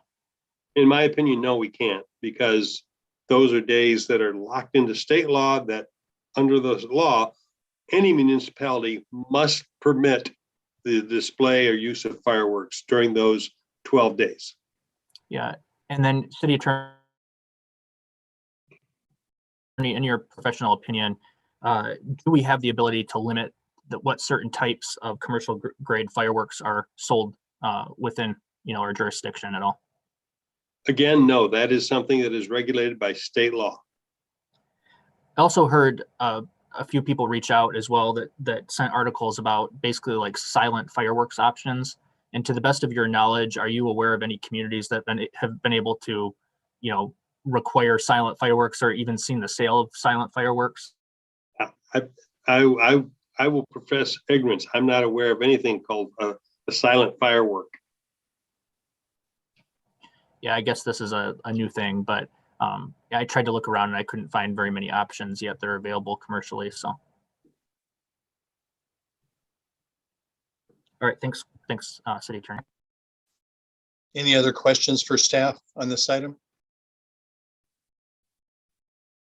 See no questions. The recommended action is a motion to adopt the ordinance. Is there a motion? So moved. Motion made by Commissioner Cunningham, supported by Commissioner Pradel. Other discussion? Commissioner Hess? While I totally support this, I think we have to go to the bigger question of, I think what Commissioner Pradel was getting at was the disruption in people's lives that we've heard about and discussed before, and it happens in our neighborhood and it happens throughout the city. So no, as I think I inquired of the city attorney as well, if we could replace one of those 12 days with Juneteenth, and the answer was no on that. So no, it's necessary, but I would ask by our community respect of neighbors, respect of times, of sleeping, of pets, of folks who are just overstressed by the use of fireworks. I would just ask for respect. Thank you, Commissioner Hess. Other discussion? Commissioner Pradel? Yeah, I'll just, reiterate again why I brought this up. It certainly has not made me a very popular person the last couple weeks from emails and calls I've received from people. I will say this, I'll reiterate this again. I, as a young father with 3 small children under the age of 6, a cat and a dog, and somebody who enjoys my peace and quiet, I am not a fan of loud fireworks past their allotted times. And I'm not a fan of people who use obnoxiously loud fireworks. I can totally empathize with people who have concerns when they're already exhausted from, an entire week of fireworks throughout the 4th of July and much of, June itself and early July, and can recognize that and empathize with that concern because I share that concern. But what's greater to me is that, one of the things that I've heard accused of trying to push this forward is that this is performative politics. And, I think in my personal opinion, there is nothing further from the truth from that. This is actually a legislative action that we're taking as a commission to say that as the state and the federal government have recognized this as a official holiday, and as it's gaining traction, nationwide and in our community with numerous celebrations, that we pose the possibility that if we don't make this a recognized holiday for fireworks, that we could disproportionately impact enforcement and fines against people of color in this community. And if you truly want to walk the walk about equity and making this community more equitable, this is not just us passing a proclamation. This is us changing legislatively our ordinance to make our community more equitable. So with that, that's why I proposed this and put this forward. And that's why I'm highly supportive of making this happen as the 13th day. So thank you.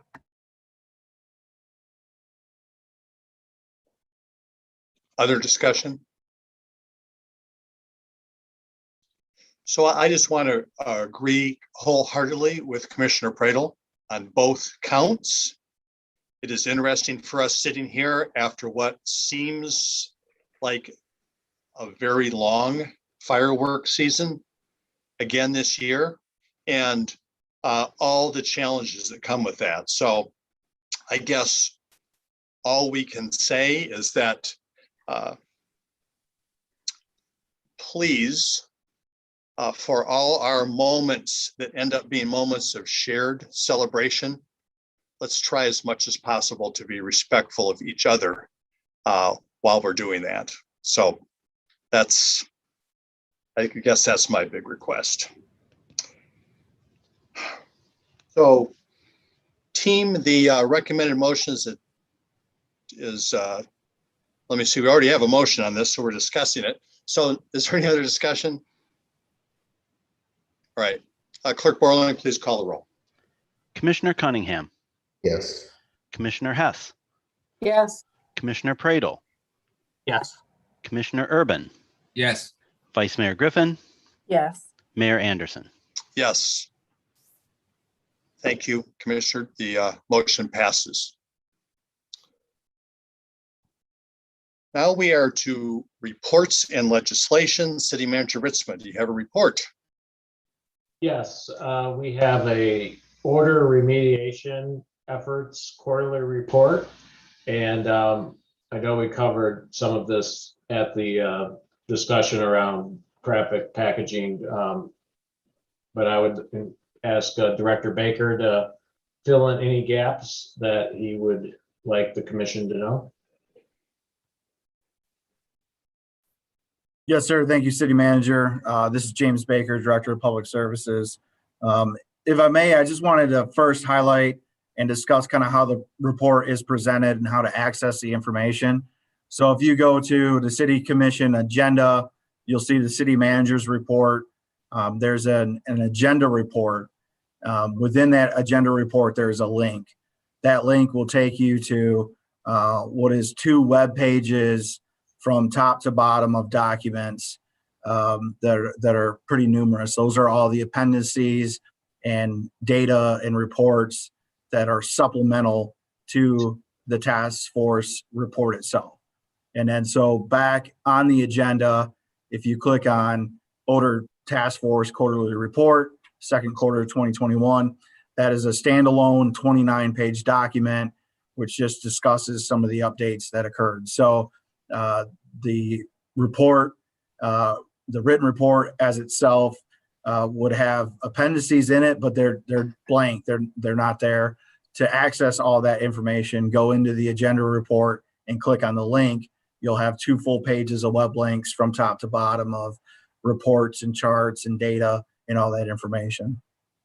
So with that out of the way, I want just to kind of describe what some of these highlights are. Number 1, we've got now 4 out of 4 carbon scrubber units now installed and operational.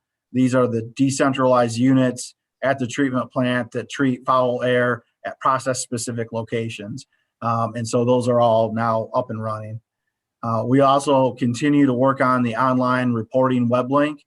That is now in the final stages of beta testing, and we are now performing that beta testing with public participation. We have the ECC, for example, using the link and providing some feedback to kind of help us resolve issues and functionality of the web link, ease of reporting, and feedback. Do you get a trajectory analysis or regression analysis back? And are the odors that you're able to select from a drop-down menu? So we're working out the final tweaks with that item. Another item that we've been moving forward with and we have now implemented is the smart sewer manhole sensors. I talked a little bit about this in regards to their abilities for some of the wet weather flow and hydraulics advantages of those smart covers. We're replacing in certain locations those cast iron covers with a composite cover that's got sensors in the bottom of it.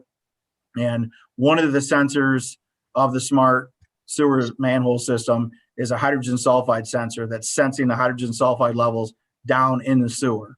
And so we're now getting that information, we're trending that, and we're looking at trends and deviations within the sewer system.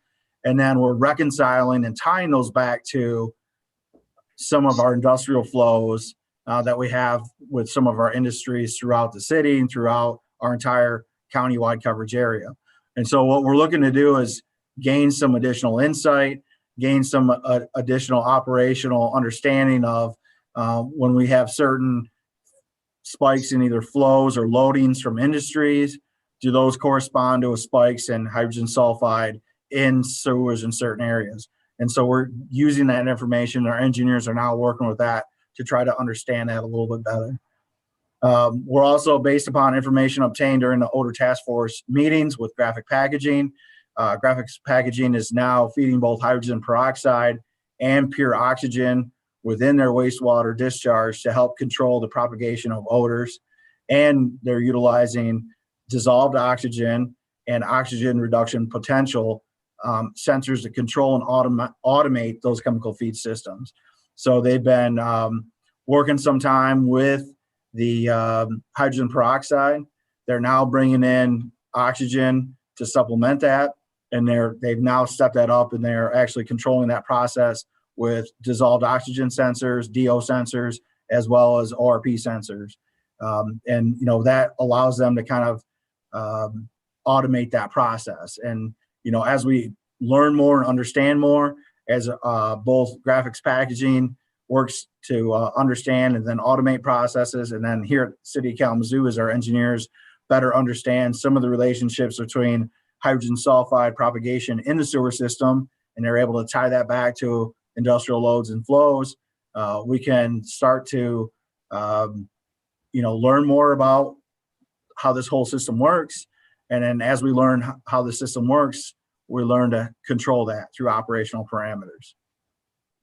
So those are kind of the high points, and I can take questions and comments on anything in the reports or anything about the report itself. Questions, Commissioner Cunningham. Thank you for letting me know how to access those appendices. One, two, the carbon scrubbers, have we noticed any difference as it pertains to the smell or the things that it's supposed to mitigate just within with all four coming online? Yes, thank you. That's a great question, Commissioner.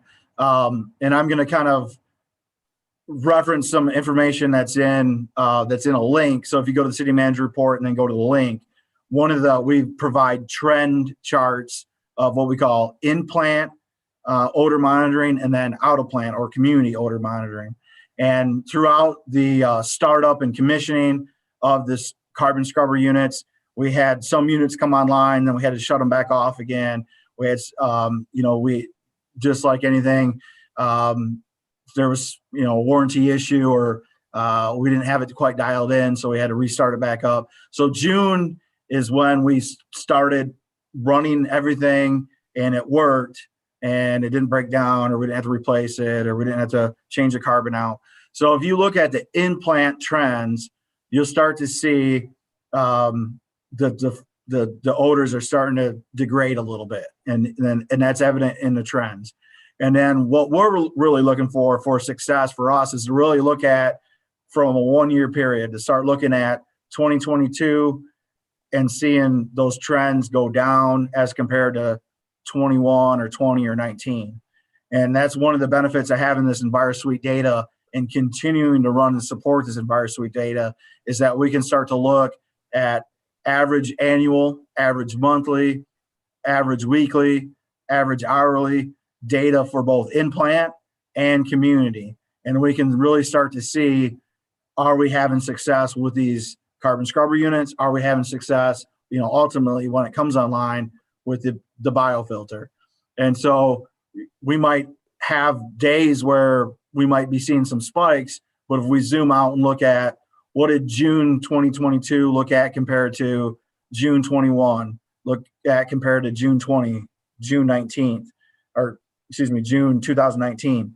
And, as we compare that, those trends will start to inform us. So looking at the trends right away, it looks like we are moving in the right direction, but, we're so zoomed in, it's hard to look in June and see if we're successful in June. There could be other factors. So, again, to the point of, we've got to have not only the systems in place, but we've got to have that oversight. We've got to have those sensors here as well to tell us, are our in-plant odors being reduced, and are the community odors being reduced? And EnviroSuite system gives us that ability. So there is oversight to provide those answers for us in terms of, is it working? Are the systems working? Thank you, Director Baker. Anything else? Questions or comments? Manager Ritzma?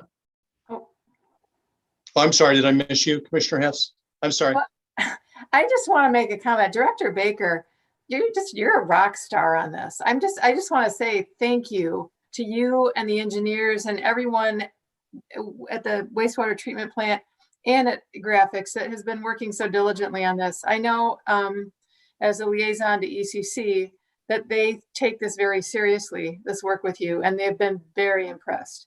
with what they've seen and heard from you and the folks working on this project. So thank you so much. Thank you, Commissioner. We've got a very resourceful, very dedicated staff here at the treatment plant at the city that's, very dedicated to this work. It's a very passionate group, and we're really looking forward to making improvements for the community. That's our goal.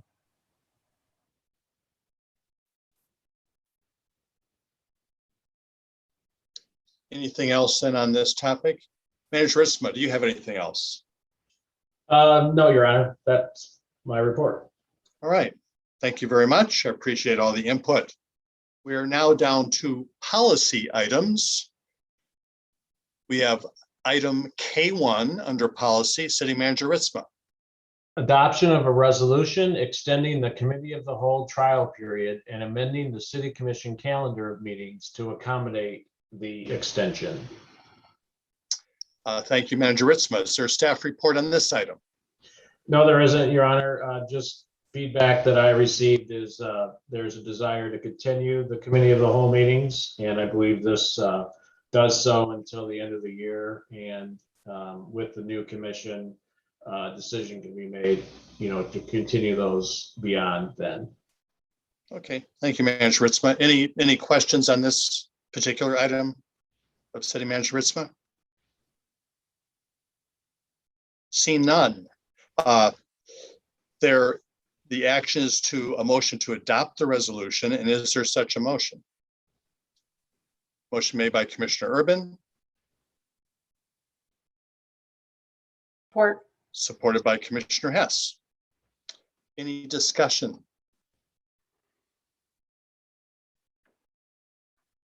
All right, Clerk Borling, please call the roll. Commissioner Hess, Yes.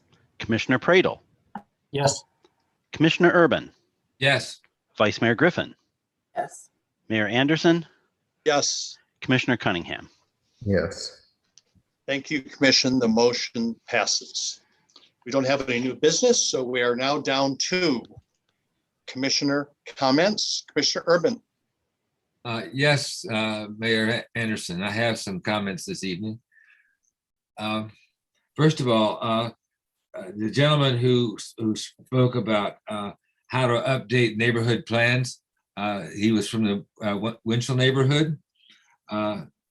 I'd like to suggest that the city staff planning department put something in there on the web pages that indicates the process by which modifications can be suggested modifications can be accumulated and assembled and vetted for a timely updates, because as General Eisenhower once said, the plan is nothing, planning is everything. And it means it's an ongoing process, so hopefully we can make clearer to the public that those plans can be modified after proper vetting and approvals. So I just hope that'll happen. The next thing I wanted to talk about is one of the public commenters asked that we go back to a ward system. And I can speak freely on this because I'm not running for office anymore. I'm just going to go right out and say a ward system is a bad idea. And I'll tell you why. It'll help different neighborhoods start to compete against one another, and it could actually have the effect of increasing segregation in Kalamazoo. I would far prefer to have every solution that we arrive at as a city arrived at by near consensus without having to have different wards compete against one another for attention or for funding. We have to remember that any solution that's really worthwhile has to benefit everybody, more or less. It's not one of these things where it's a win-lose situation. Every solution that is arrived at through a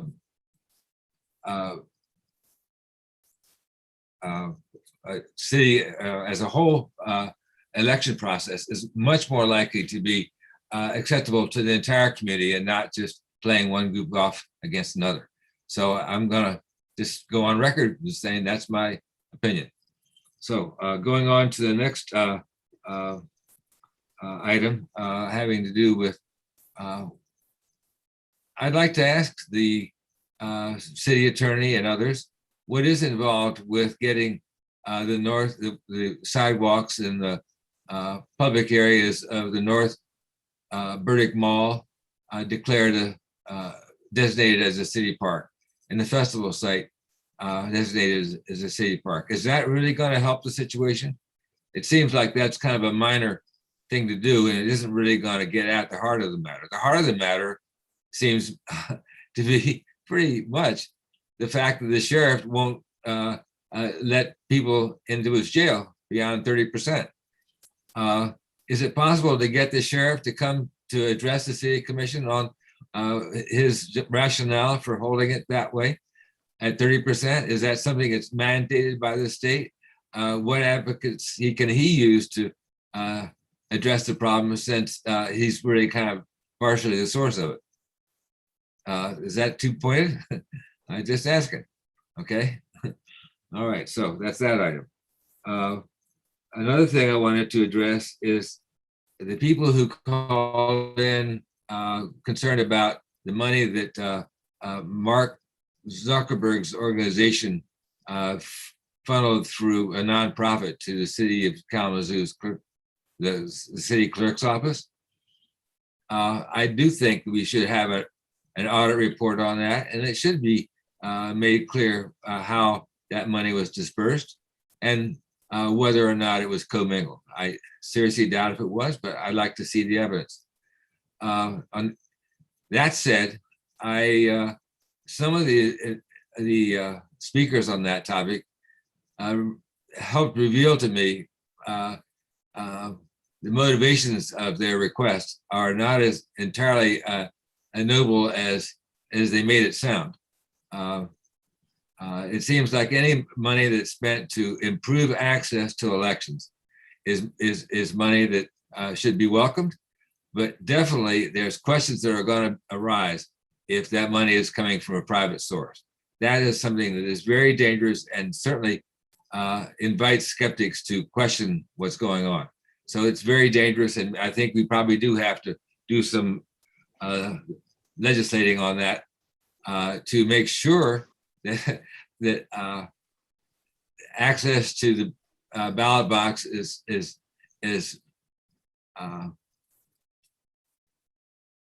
complete as possible within the parameters of fraud prevention.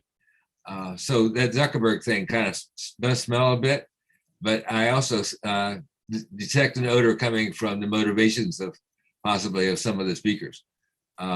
We were not, that was, in my opinion, not an attempt to influence votes, but to increase access.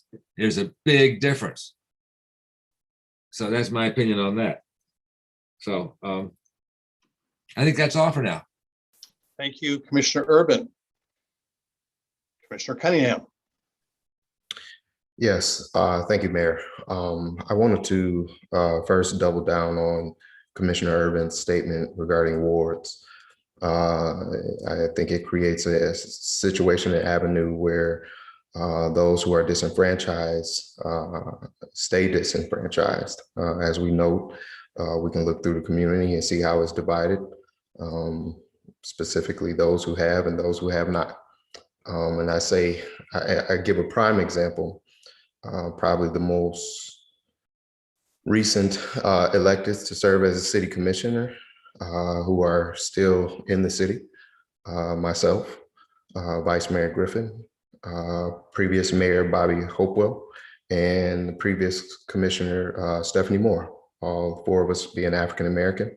If we went to wards and ran this race here in November, for example, only two of us will be allowed to be seated, although all four of us have provided years and years of experience and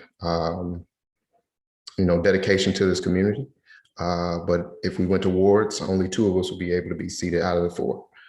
Whereas the system that we have now, if the 4 of us ran in this coming race, I'm pretty confident the 4 of us probably would be seated, which, you know, will ultimately give a voice to individuals who have served this community in a capacity that is, you know, deserving of recognition. So I am in complete agreement. I am against the ward system. It would shut out and disenfranchise certain communities. And, you know, another byproduct could be, you know, communities being pitted against each other. I think I brought it up earlier in the conversation in regards to the east side. You know, individuals feeling like there's not enough resources being committed. And so, you know, obviously I've been a lifelong resident over there on the east side of Kalamazoo. And so, you know, I may be in tune with it, and that's my responsibility, but I think overarching, what we want to make sure that we are doing is representing 70,000 plus people and not just, you know, a segment of or a piece of. And so I appreciate you mentioning that and bringing that up. I also wanted to speak to an issue that happened in our public safety department a couple weeks ago. It was one that was not a great moment in our public safety. And so if those who are concerned, you can go on to Kalamazoo Public Safety's Facebook page, and our chief has made a statement towards it. But to give more follow-up, I just want to highlight that the mayor, vice mayor, and myself had a few meetings, one amongst each other, just to kind of, you know, touch bases. We created a communication plan last year on how do we, you know, better communicate amongst each other when incidences happen. And so since then, we've had about 4 or 5 different incidences, and, you know, we're just trying to find ways to streamline it, you know, improve, you know, our processes and our policies amongst, you know, whether it's internal and or external. Some of the things that came of the conversation was, you know, ensuring that we're looking into our union contract negotiations that are coming up later this year. Some of the conversation, some of that birthed out, you know, potentially bringing in a consultant for the city commission to kind of organize our thoughts and get a better understanding and grasp of what the union contract is and how that impacts our community. Another thing being, you know, just getting a better understanding of our processes within. For those who aren't in tune with public safety, they have a vast array of responsibilities. They have a vast array of rules and regulations that they have to follow, which, you know, I mentioned we had a couple meetings. Another meeting included our city manager and our chief of police, Vernon Coakley. And, you know, again, you know, just reiterating those conversation points to try and get a better understanding and create some improvements. One of the things that we really encouraged each other about was understanding that, you know, although we've created a document about communications, we're still on that journey and that process to continuously improve and to make sure that we're getting better in this process. Another thing that we discussed as the mayor and vice mayor and I was just kind of looking into, you know, how do we, you know, just improve the process altogether. So from A to Z, and that incorporates a lot of different things. So just to the community, just a FYI, you know, these things are very important to us. The issue that happened to a community that, you know, during my time of serving, I find that they are very quiet in issues that they have to deal with or have dealt with. But that doesn't mean that I fall short on my obligations in serving the community and making sure that their voices is heard at the table, no matter what arena I'm in and capacity I'm serving as a commissioner.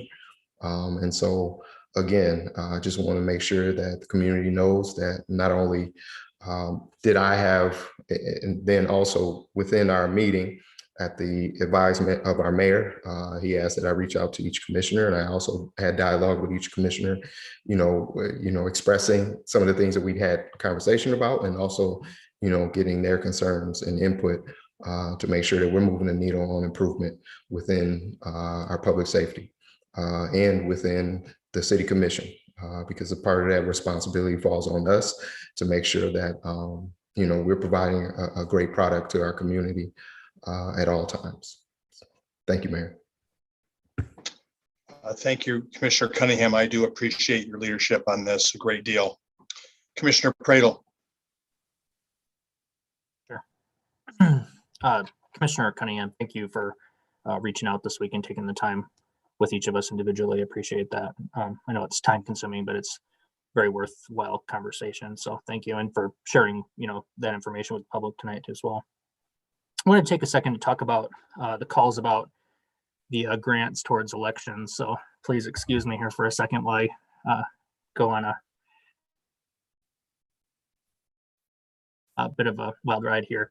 So first, I heard a number of people who called use terms like "quote unquote" influencing elections, budget shortfall, and I want to remind you that this is all in the context of the year 2020, of the midst of the pandemic, with record-breaking turnout for elections beyond anybody's wildest dreams when we passed the budget in 2020.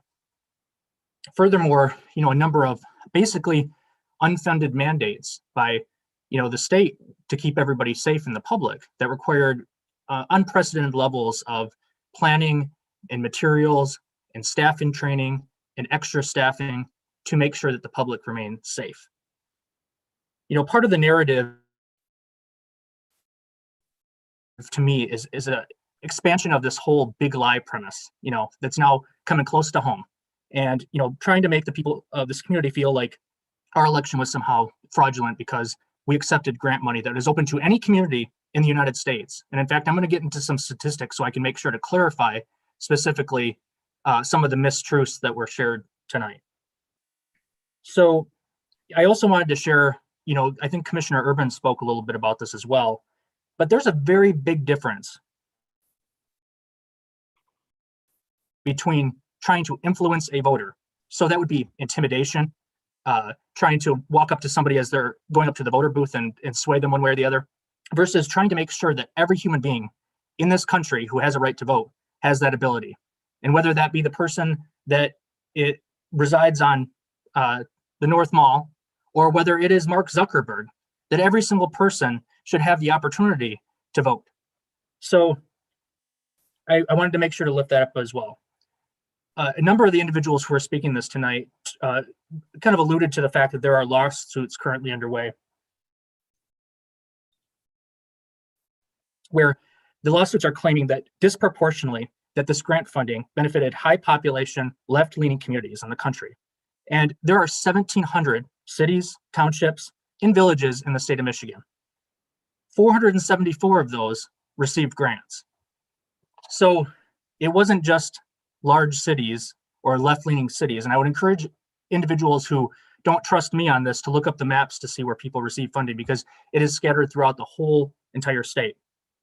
Furthermore, when the nonprofit put out a report in October, around the time that we accepted the money, at that time, there were 2,100 communities throughout the United States who had accepted grant funding. And of those, the vast, vast majority of entities that accepted money, including in the state of Michigan, were considered smallest category communities that are less than 5,000, and the small level communities, which are communities 5,001 to 25,000. So it is a fallacy that somehow that just left-leaning big communities benefited from these dollars. And I would even argue, I would welcome to the fact that anybody of any political persuasion hopefully had more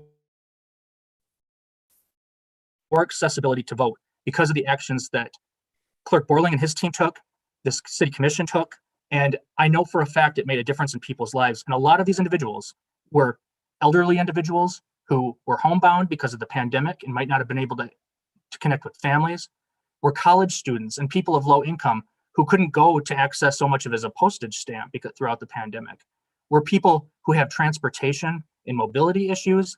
That's who benefited from this work. And so I have no shame whatsoever in accepting grants that make it so every single person has a right to vote in our community. So I'll leave it at that on that part. The second part I wanted to share as well is that had a chance this past weekend to attend a 3-on-3 basketball tournament in LaCrumb Park.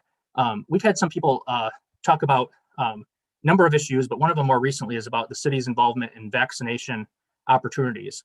And this was an opportunity where it was an awesome neighborhood community gathering, basketball tournament. You could watch Chief do the Cupid Shuffle. You could get a vaccination if you hadn't got one already. There was a job fair. But also, when we have lunchtime lives in the park, there's also been vaccination opportunities in the park. So the city has truly partnered to try to bring vaccination opportunities to the community. Also wanted to just make sure that we lifted up the resident who called about the potholes on Bessie. I just wanted to let them know that I already submitted that through our form online right after we heard from them, because it's that easy. So community members, if you have a pothole that you see, you can call 311, or you can go to kalamazooCity.org/report streets. And it's super easy. There's like 5 questions that you answer, and you can just do it really quickly on your phone or on the computer. And I have found the team to be very responsive to getting back to people as well. I wanted to just take a second as well to give a shout out to my brothers and sisters, former colleagues at Western and the part-time instructors union, who are currently working hard on negotiations on their current contract to achieve things like a parking permit on campus where they work, and working for more aggressive wages as well, or compensation for the work. I will tell you both, as somebody that I'm proud of my alma mater and had a number of these people who are professors of mine when I was back as a student, and were among some of my most memorable professors, people that I still remain in touch with today. These people are the backbone, largely, of Western Michigan University. And, I'll share this as I've shared before. When you have great love for somebody or something, it's the right thing to tell them when they're off base. And so I applaud them for their continued advocacy and work on that contract as well. And then lastly, I know we got a big filing deadline coming up I believe this week, right, for city commission and for mayorship. I have an ask for people who are making that leap. First of all, thank you for your interest and willingness to serve. But, I just ask everybody who's going to do this to keep it on the issues. I think more than anything, after the last year and a half that we've all been through, we need inspirational, positive leadership for change, not just hatred, not just, casting stones at people. I'd rather us be fueled by inspiration than be fueled by anger as we define what's next for the community. And I think that you can achieve that either way. But if you can achieve great movement or momentum as a community from either direction, I'd rather keep it on the inspirational route, as we move forward as a team. So just want to leave it with that. Wish everybody a great night, and thank you. Thank you, Commissioner Pradel. Commissioner Hess. Well, to keep it on the inspirational phone here, Commissioner Pradel. Yeah, took everything I was going to say, but I want to say a little bit different about the vaccination things going on here in Kalamazoo County. At our committee of the whole this evening, we discussed going back to in-person meetings. One of the things that concerns me and is a concern for everyone is the current rate of vaccination and being safe indoors with people without distancing and without masks. That's a concern. And so according to the county website this morning, the county rate of vaccination is 61.6, have had at least one vaccination. We're not yet at that 70% threshold that's going to tell us that we're good to go. We have to be mindful of our actions and care for one another. And just like with the fireworks comment that I made, we have to respect one another. Especially now with this variant, with Delta coming along. I want to encourage all the people of the city and the county to do a walk-in clinic, to go to a pharmacy. The county health department on Elcott Street is offering vaccinations on a regular basis. So please get vaccinated. We had a constituent write and talked very concerned about going back. He's a teacher at Phoenix High School. The outbreaks of Delta this fall will be devastating for communities across America, especially communities with large college populations like ours.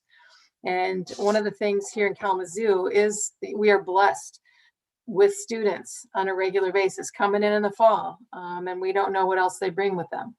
So we want to make sure that we are taking care of our own community and our own city by being vaccinated. And I, for one, would love to be back in person with these meetings as soon as possible. But it does have to be safe. So please get your vaccinations.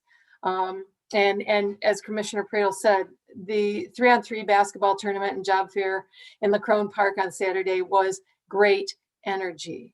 It was just great energy. And I wanted to give just a shout out to everyone who had a hand in running it and being there, but also in just organizing it and making it happen, from the coaches and the officials who ran the basketball tournament, to the job fair folks, to all of the public safety officials who were there, from the Michigan State Police to the sheriff, to the city KDPS.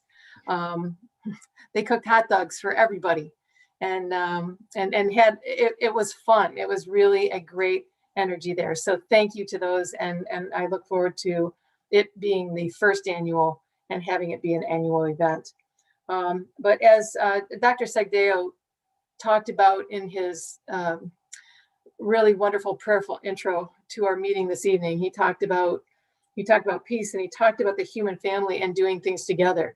And both vaccination and gatherings like the one on Saturday at the park that are gonna continue to happen in this community are a really wonderful part of why I love living in Kalamazoo.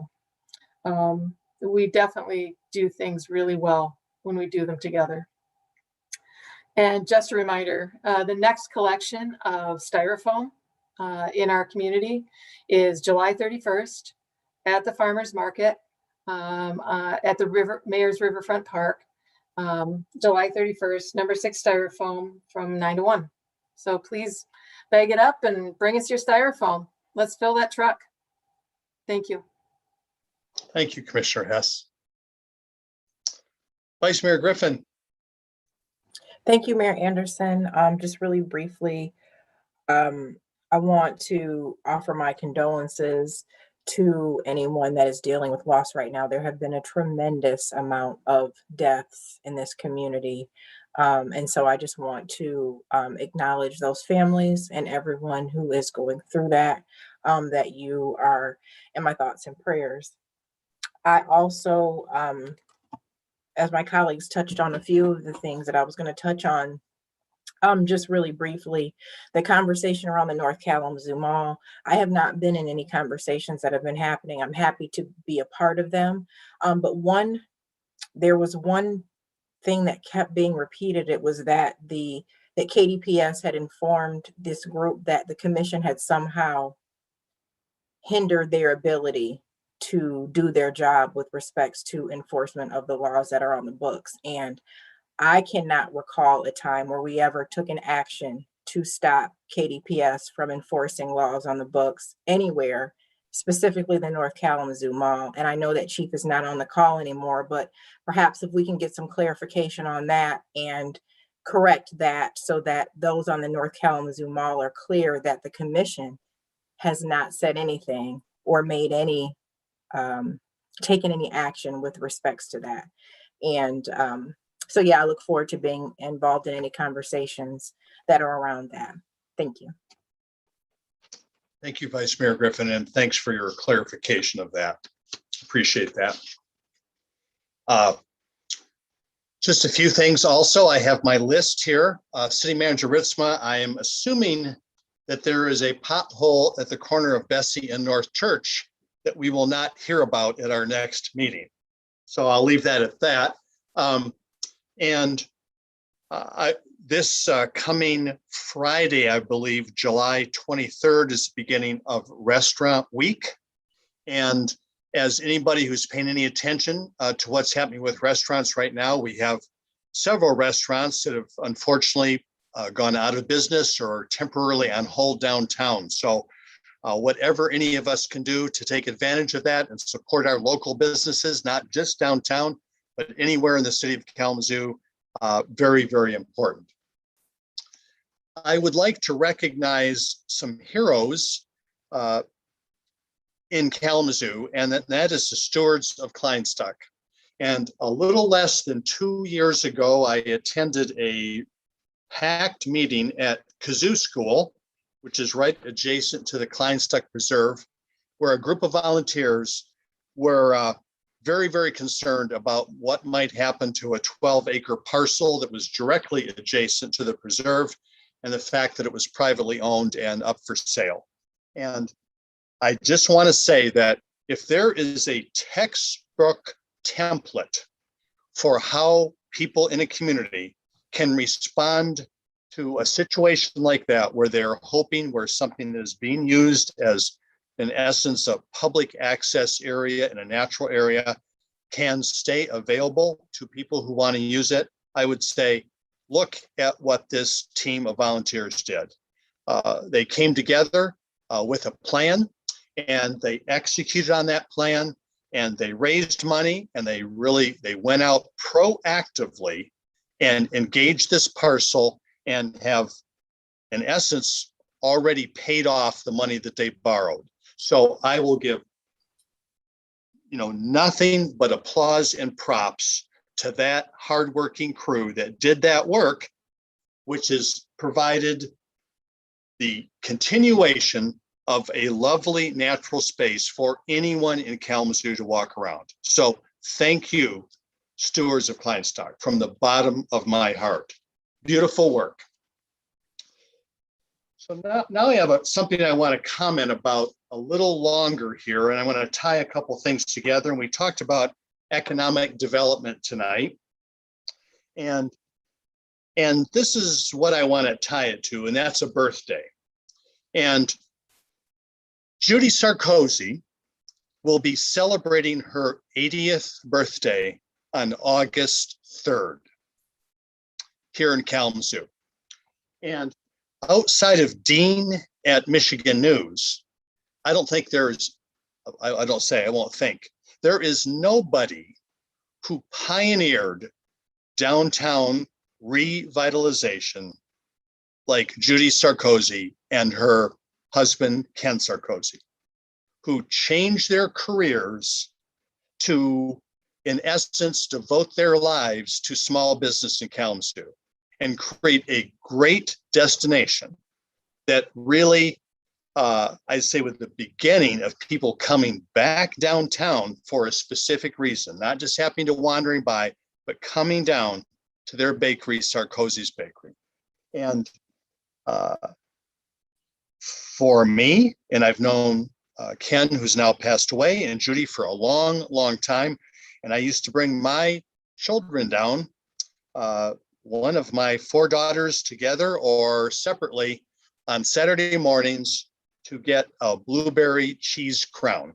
I was not a person with a lot of means for a while there. I was a single parent with full custody of my daughters, and the kinds of celebrating we might do would be go out to the Flame restaurant for breakfast, where I could basically take my entire set of daughters out for breakfast for $5, and that included a tip for the 99-cent specials. But the big treat we could have was go getting a blueberry cheese crown over at Sarkozy's, and she still makes those. So I will ask this about the Judy, is that please, if you want to understand history and literally be able to come close to touching someone who's participated in that for the city of Kalamazoo, take August to go down to Sarkozy's Bakery and pass on, thank you, Judy, for the work you've done. She shared with me when I saw her at the farmer's market on Saturday that she now, after 43 years of working on this business, has adopted a schedule, I think at the request of her staff, that she take 2 days off a week. So that is her big treat for turning 80, is that she's going to go cut back to a 5-day work week. And for better or worse, that is a lot what it's like when you're in business for yourself. long work days, total devotion to your effort, and creating a good product that sells itself. So thank you, Judy. Happy birthday. On the economic development side, this is what I want to talk about. Ken and Judy started this business on their own, and the two of them made this bakery happen. And the first full-time employee that they hired was a gentleman, a young man whose name was Larry Bell. And he was their first full-time employee, and they would go in at 4 or 5 in the morning to get started making bakery products, and literally work together 14-hour days. And sometimes after those 14-hour days, they would wander around the corner to a bar that no longer exists at the site of where Kalamazoo Valley Community College built their parking ramp. It's called Messiah's Working Man's Bar. And they would go into that bar and they would order up a pitcher or two. I don't know if they were counting, but they would talk about beer and grain and small business and other pieces of their lives. And it was during that time, more or less, where Larry Bell got to watch what it's like to start your own small business, on the economic side, on the hard work side, on the production side, to have a dream. And I believe this is information that's okay to be shared, but I think Larry Bell at that time was making $2.35 an hour as the first full-time employee of Sarkozy's Bakery. And Larry, who did have a great interest in beer, even at that time, began to experiment and produce beer in a house on Merrill Street in Kalamazoo. He lives just around the corner from that house. As a matter of fact, he was renting that house and shared it with a bunch of other young men at the time. But that is how local economic development happens, by people working together, understanding business, working on their dreams. And obviously there has to be no story told about what Larry Bell aspired to and the profound effect it's had, not only on the craft beer industry, but on Kalamazoo. Larry Bell at this time is a regular contributor to all kinds of organizations around Kalamazoo. He has adopted that model of staying in town. This is community wealth building, which also results in family wealth building. I'm not even sure what the number of employees is now that work at Bell's Beer, but it's quite a number. Thank you, Judy. Happy birthday. And I hope that everyone makes sure in the month of August that there's no product left on her shelves at the end of the day. I can say without reservation, it's a pleasure to serve with all of you here on the City Commission. Community, keep your hearts open. I love you, Kalamazoo. We're adjourned.